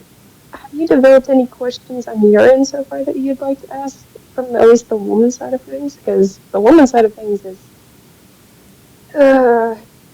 complex. It's not as straightforward for the women. And I think that's something that I want to discuss is in the bedroom, there's many relatives. Even though if you were saying on a hookup, girls, we've all been there. There's that guy that he's just not hitting it. How do you guys react to constructive criticism, say in that fashion? Do you guys say as like an ego takeoff? Like, oh, no, okay. For the type that's like the 11th man theory, kind of like the player stud, it's definitely an ego takeaway. But for the people that are just absolutely like just normal or for the first timers, I think give them the advice. Give them the advice, because it's like, at least for me, it's like I know the general area, but like actually getting there is kind of like okay. But that's why I always say, there's a difference between knowing how to do something and actually doing it. There's a difference. I'm like, you may think you know, but until you actually get there, you're not gonna have a clue. You're not gonna have a clue. That's why I'm like, I'm open to constructive criticism. As long as it's actual constructive criticism, not like actually like you sucked. Like, but yeah, that's for me. I kind of gave the perspective of the guys already that it would be an ego takeaway, but I'm not one of them, so that's not my problem. Alright. When it comes to women's emotions and how we can be emotional at certain times of the day, or say like, for example, I don't know how to say this very well. I know for myself, we can be all kinds of fun. Like, it's not, I mean, there's no hiding it. We are emotional human beings. Mm-hmm. Does it find it difficult, at least on your guys' end, to understand that, even if it seems pointless to you guys? I don't think it's pointless. And I mean, it's just kind of like, I think it's just be aware. Like, I know that they tend to be more emotional. And I don't know. I guess me as a guy, I guess from at least what I've heard, I definitely tend to be a little bit more emotional than most. Because I was like, hey, I was raised that it's like, it's not a sign of weakness. It's just one of those like, hey, there's a time when I've just been too strong for too long. And I'm like, I can't. But yeah, I understand. Okay, anime quotes. Okay, anime quotes. Listen, like I said, I have a few quotes that's in your quote book. I've been known to put in some good things. Why do you think my book is great? Shout out to my book, by the way, that it is done. The beta edition is done. Yeah, anyways. Self-promotion aside. Raid Shadow Legends. Raid Shadow Legends. Oh, God. Oh, no. I don't have sponsors yet. I think I need at least 500 subscribers. I have 1,000 on freaking TikTok. That's why I'm saying I'm like, you need to, like, somehow share this on your TikTok. I think a lot of like bots though. I'm not gonna say they're not. Oh. Yeah. Oh. Okay. Here's another thing about guys. Here's another thing about guys. With breakups, I've tended to notice the breakup doesn't hit the guy until way after. Because he'll be like, oh, I'm fine. You know, it's just one of those like, it's like the guy will think she'll come back. But when she doesn't come back, then the guy kind of gets hit with that depression. And then after a little while, they're like, I kind of want to see. They're like, I kind of want to see what she's doing. And they're kind of like, I need to be like, so yeah. I just tended to notice that there's a bit of this time gap. Girls, they kind of they go through it all within like the first week or 2 weeks. And then they're usually like, yeah, I'm done. Like, if a girl is going to come back, she's going to do it somewhat quickly, unless it's one of those, like, 2 years later and you're both different people. But most of the time, in most cases, at least from my experience, that tends to be how it is. The guys, yeah. So, yeah. That's ironic. Interesting. That is very... Okay. So, for you guys, me and Carl have been friends for God knows how long. He has seen me through my worst and my best. And when I went through my little breakup the last time, I'm not gonna say it, it was not fucking pretty. Like, yeah. The way it ended was not pretty. I've been called a lot of mean things, but some of those things still hit home. Insecurities. But I'm gonna say this right now. Another thing is, we will still forever want to take care of you. Yeah. We're not gonna change the way we love you guys just because you're dicks. But if you're, all I can say is emotionally doxing, please, just, if you want us, show us. And I don't think that is said enough. If you genuinely want us, don't play hard to get. Because over time, you'll realize that maybe we're wanting us. And if those are girls that say, no, I like it kind of nonchalant, and all that, no, you don't. I'm sorry, no, you don't.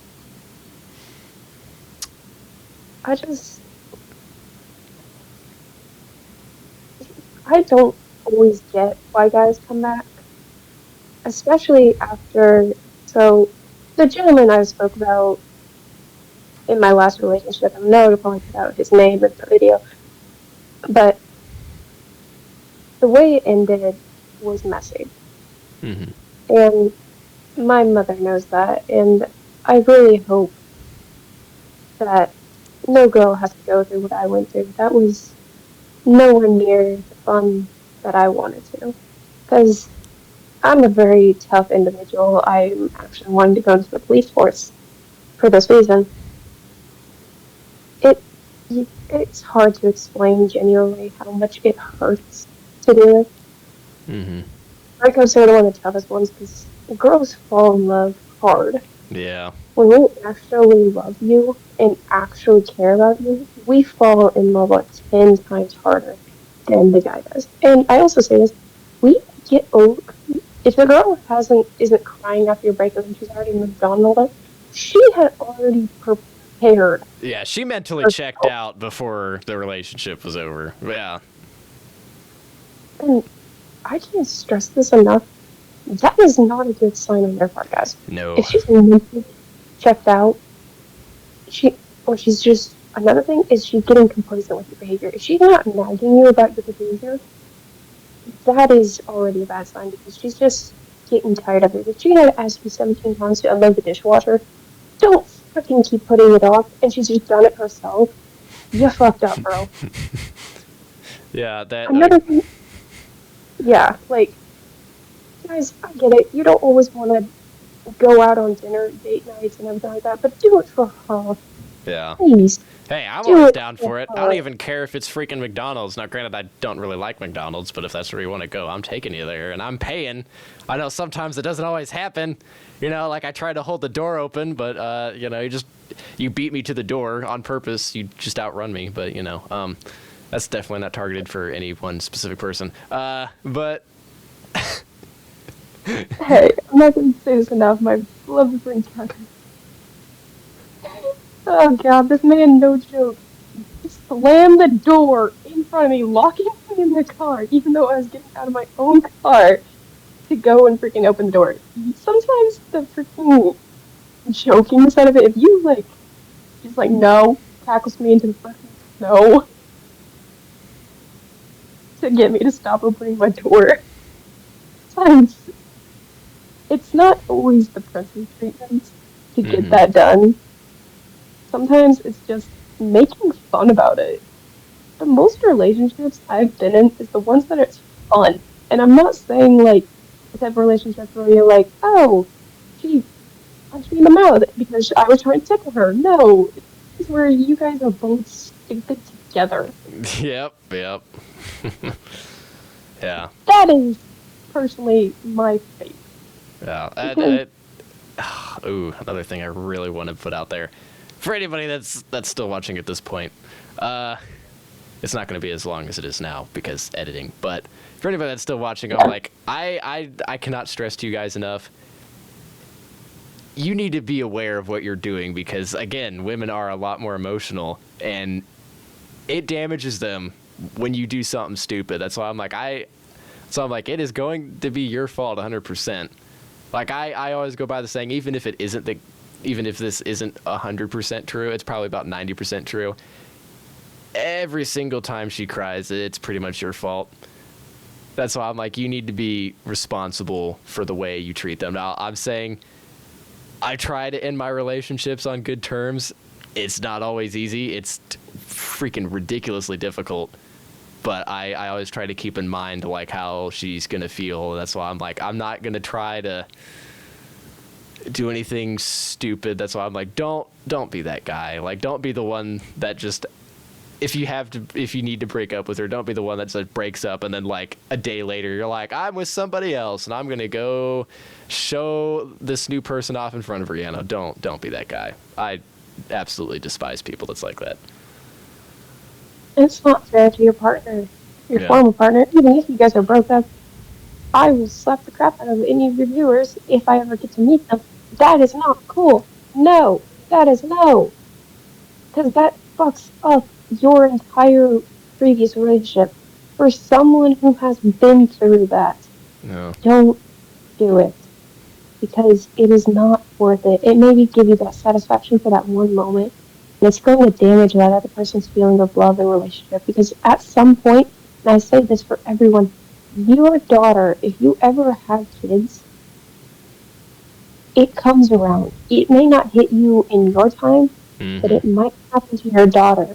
And then you are going to realize, oh crap, I shouldn't have done that. Yeah. And That's yeah. yeah. I It's like, what goes around comes around. yeah. I love how you mentioned like you're gonna be a parent one day, hopefully. This is gonna. I forgot about this question. I actually didn't write this one down. But if you become parents, obviously when you have kids, oh, okay. Me as if I was the father in this case, I like the whole stereotype between like, oh no, the boyfriend's got to meet her father. It's going to be the most terrifying thing ever. I'm going to be a pretty chill dude. The only time I might be slightly intimidating is when it's like, all right, you better ask me first before you're going to marry her. I'm like, no, I'm definitely one of the types of like, have both of the parents present, but it's really going to be up to the father in my case, in terms of like the daughter. Be like, this could be a problem with me, hopefully not, but I'm like, hey, if I ever had a situation where like the father's like no, then as much as I really would want to not do this, I'm gonna respect the father's decision. I'll just be like, okay, because I don't want to. Yeah. And Carl has met my father, and I'm gonna say this right now. My father is not the type of guy that. If that reaction is enough to explain my dad, that's why. I love my dad to death, but if he disapproves of my relationship, I'm gonna listen to his perspective 9 times over. Yeah. And I want to give this out to you guys. Say, if your daughter met a guy like you, would you let your daughter date you? And if you say no, maybe you need to look at yourself. Yeah. That's a really good question. Yeah. If you can't tell your daughter date yourself, you are not exactly the greatest human being on earth. And I'm not saying that you're a bad person in general. I'm just saying maybe look at yourself. Because it's like how I think about it is like, would I want my son to date a woman like me? Because it's 2 ways. It can't be just one way saying, oh, I want my daughter to date. No, honey, I want my daughter to date someone who actually makes her happy. And they can say it 10 times over, and I can say it to them in my face. You want to be the person you would want. Yeah. Yeah. That's another thing. I'm like, man, how I'm kind of getting off topic here, but I'm like, I hope I can figure out how to teach my children the same lessons that I learned, because that is like, when it comes to respect, the highest amount of respect you get from me, I'm like, the very first thing I look at, which is a bit weird, but the very first thing I look at in terms of like, if I'm going to make friends with this like just random dude, I'm like, how does he treat a woman? That is the first thing I look at. I'm like, if he treats them well, you have earned a very high portion of my respect. That's why I'm like, I hope I can teach my kids the same values I've learned, because obviously I'm going to have more experience than them because I'm just older. And I'm like, I having to figure out like how to teach them. Carl, you're like 3 months older than me. Shut up. Yeah, I'm more experienced than you by 3 months. That's not the case. You have a lot more experience than I do. But age. Hence why I'm most of the questions. Yeah. Okay. I see what you mean there. But still, out of age and experience, I'm going to have more experience than them. It's just, yeah, it's natural. Yeah, that's not a problem. dead serious here. It's not a bad thing for your wife to have more experience. Yes, egotistically, we want to be protectors. We want to be the person that they come running to. But, guys, I'm coming from a generation that pretty much raised me as the only son, as I am a woman. Some things, at least when it comes to relationships, like I can't stress this enough, be the man you would want your daughter to be. Mm-hmm. Or not be. Or date, whatever. You get what I'm saying. And it's very important to know that because in the end, it's important to love a woman correctly. Because even in the Bible, even in modern day society, we should appreciate the women because women are so special. One, we're the givers of life.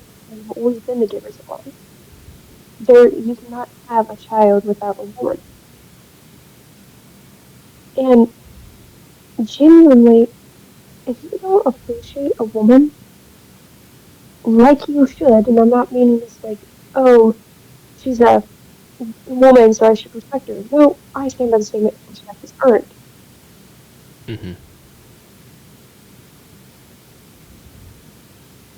But even if you don't know that woman, it's like the saying, respecting a woman you're attracted to does not mean you're respecting. Respect every woman on the street. Don't go catcalling a woman just because she's good looking. No. Oh God. That's somebody's daughter. Yeah. And if you don't see a problem with that, maybe you should look at yourself in that. And at least for me, there's just a lot of things I do that I know a lot of guys don't do, and hardly anybody notices. But if somebody notices this in my day-to-day life, I'll actually be surprised. When I'm walking on campus, on the sidewalk, I always walk on the side that is closest to the road when there's a girl passing by me. So the she's on sidewalk roll. Oh my God. Yeah, I do that, and you can see me because then I'll move to the opposite side of the sidewalk where there's another guy, so I look like I'm just weaving. I literally move. Now sometimes I can't always do that because I'm like, oh, that's a big crowd of people. I'm not going to be able to fit. But still, I try to do it every opportunity I have, and that's just one of the things. I'm like, I hold the door open. I'll pull the chair out. I haven't really had like an actual date where I've had to do that, but. Yeah, I'm just like, bruh, because most of my dates, we just get food and go out to the car, or it's just one of those, like, we sit on the couch, like, there's really no way to, like, I was like, I think, it's like my very, very, very first date was literally, my very first date was freaking watching Spider-Man No Way Home at my house, all right? That was my very first one. And that was still probably one of the best dates I think I've been on. That was freaking awesome, but...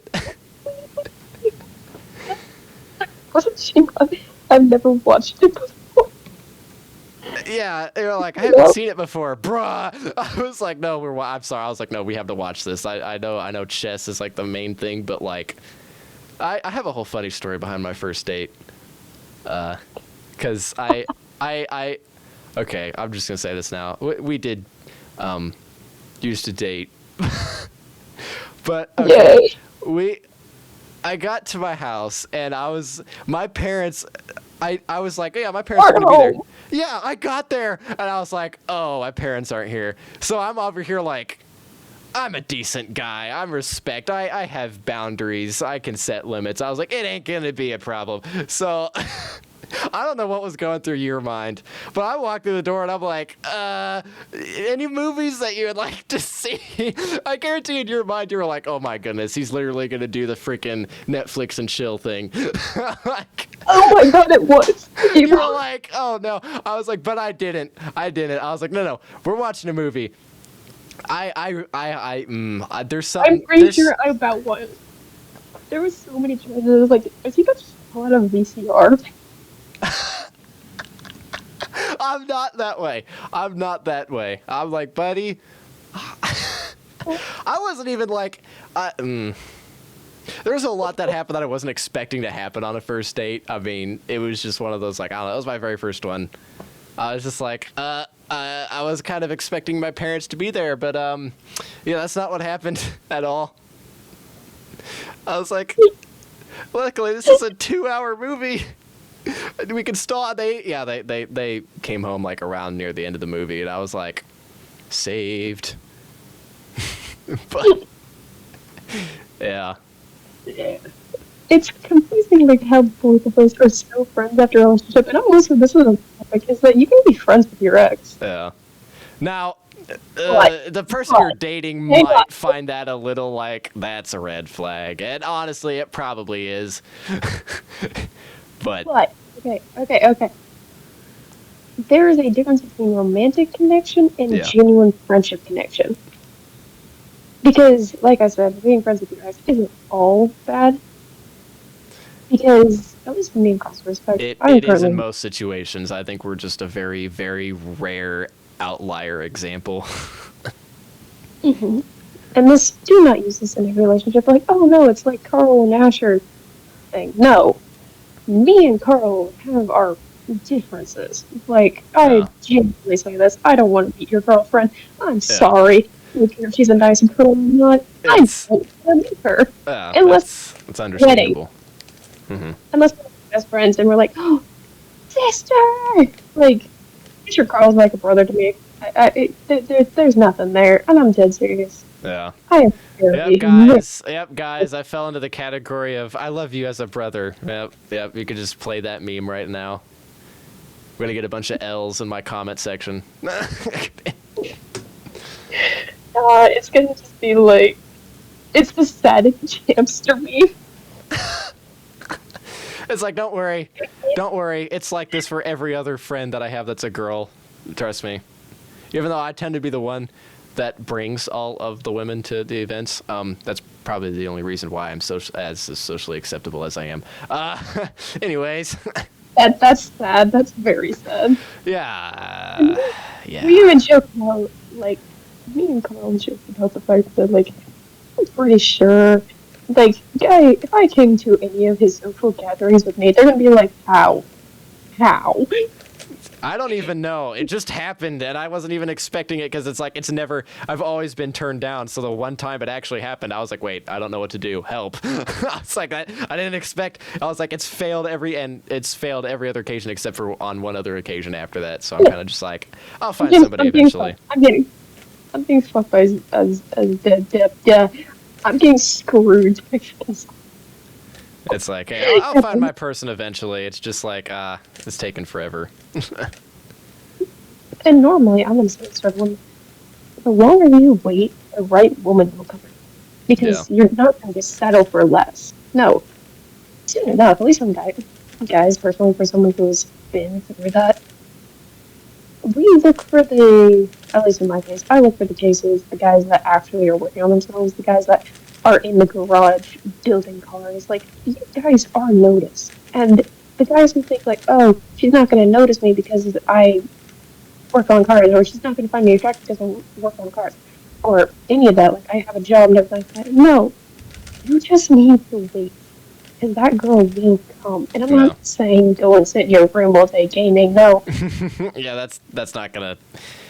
Unless by some chance you get that online girl, which that's all you guys on my channel know about that. PewDiePie.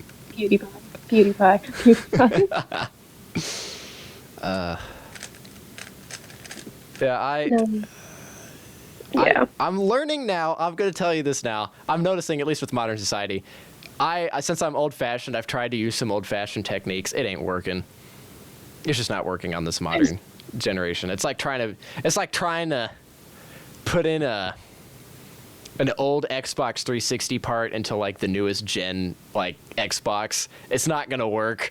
So I'm like, I've noticed when I've done something that's very different and out of the ordinary, I've gotten the most attention. So you might just want to try doing something that's so out of left field that people go, what in the world? Like, they might look at you a little weirdly, but they're going to be like, wait, I've never seen that before. I have to go talk to him. I got to go give him a pizza, because that's literally what happened to me. Okay. So, me and Carl come from two very different, lifestyles. I come from the side of people where it's country, you live off the land, kind of, yeah, you go and fight raccoons kind of people. Yeah. Well, I grew up the same way. It's just I definitely don't convey that because I'm like, eh. Well, I'm my friend Cutter, and everything with him, I'm not going to say too much because, well, online, and I have my reasons not to talk about people I care about. I was noticed at a church setting playing pool. Anybody who's in a church setting knows that those two do not normally go together. Yeah. No alcohol is involved, don't drink, kids. I know I'm a hypocrite. Hypocrite, oh my god. That's two different things.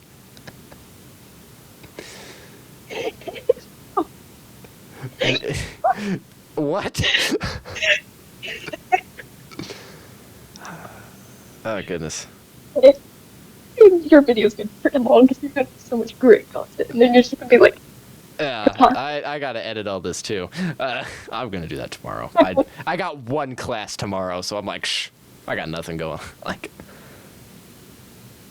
anyways, I have work, but so I was playing pool, and this dude is on the east side of the center, and I am 3 months. Well, I'm about to turn 19, and a gentleman came up to me, and he was like, "You know how to play?" I'm like, "Slightly." Why? Like, want to play? I proceeded to kick his ass 3 times in a row. It's like me Carl's first day of how he kicked my ass in the chest. well, it was a special And version then of chess, but still. That's still, no, I hated that. Fuck you. You were like, I'm so good at chess, so then, yeah, anyways. It's called four-way chess. And I'm going to say this right now. If your boyfriend ever says, like, hey, I want to play a different version of chess, say no. Yeah, just stop while you're ahead. You're gonna get absolutely obliterated. I would recommend playing poker instead. Texas Hold'em. Or 5-card draw, anyways. Yeah. We have to play. Oh, we do. My favorite hand is the Dead Man's Hand, which is not that well known, but it's still my favorite hand. I'm not that freaking, God, you're a nerd. You were the one who got me into cards. How do I know more about you? Okay, how do I know more about that now? I swear, you would be the type that you're like, hey, you want to play this sport with me one day? You would show me how to play it, and then after like a week, you'd come back, and I just got better at it than you did. You're like, what? That's what just happened with freaking cards. Like, in like 7 months. Like, it's been a long time. Mm-hmm. Motherfucker, we're just gonna record a YouTube video of me in your room and just be like spinning around and just be like, hey, you remember Asher? This is her. Yeah. And yes. I know I would beat you at badminton. That's not even like I know I would beat you at badminton. I beat you at bowling. Right. And I know I would beat you at badminton, but every other sport I feel like you would absolutely own me in other than track. Even now I think like we're both out of shape. Oh, I can still run. Like, that's the thing. People are so, like, I'm one of those, like, I'm just You're naturally... people hate me because I'm just naturally gifted the ability to just run for a long distance. I don't need to have worked out or run for a long time. I can just go, and I'm as good as I was in my peak condition. It's like, people hate that about me. They're like, I had to spend years of my life... I had to spend years of my life training, and you just freaking... You haven't done it in 2 years, and you're like, yep, I'm just going to go for a little jog, and you beat everybody. It's like, yeah, if you wish to defeat me, train for another 300 years. But anyways, yeah. You want to know the best way to make me run? Put a black man behind me. Oh my...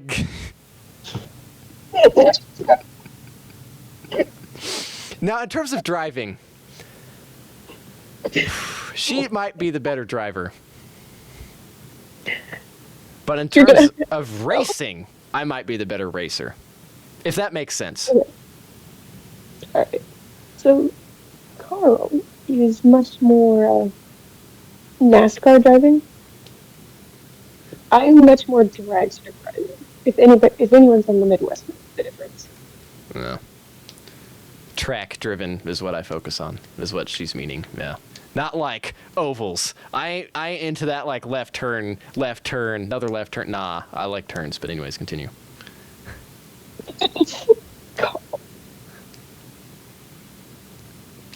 Carl. What? Carl, that kills people. Bruh, no.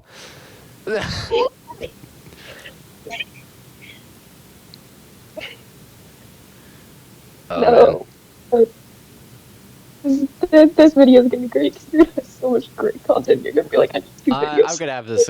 Honestly, I guarantee you, I could just leave it the screen of like just Discord and our profile pictures just talking, and I guarantee people would still be like, I'm putting this on in the background. This is just how good it is. Like, I might release it as a two-parter. Yeah. Because the relationships and dating definitely was the most talked about subject. There's so much to it. There is so much to it. That's why I was like, this is Great content. Yeah. Well, just like, so there's many stories. Like, Carl knows a guy that I used to go out with. His name was Creed, and I don't know if you guys may have heard him from Crypto or whatever his name is. Maybe. Yeah, because, yeah, and one of the podcasts, I mentioned him, yeah. Yeah, well, I used to go out with this lovely man, Creed. I know this is going into the sexual side. Creed, you sucked. I'm gonna say this right out of Claire, just in case you heard this. You suck in every aspect. You wanted a relationship, proceeds to not want a relationship. You wanted to be with me, proceeds to not want to be with me. You are a fucking hypocrite, and you are more confused than a girl trying to pick out what she wants to wear in the morning. Oh, it's like the Dream versus Tommy in it drama. Let's go. Yeah. Child, I may be younger than you and probably smarter than you than any of your friends ever will be. This is just gonna turn into a roasting. Carl knows exactly why I hate you. Well, yeah, that, and it was like, you know, I kind of didn't, you knew I kind of didn't support that whole thing, because I was like, you don't do it. I'm like, it's not. It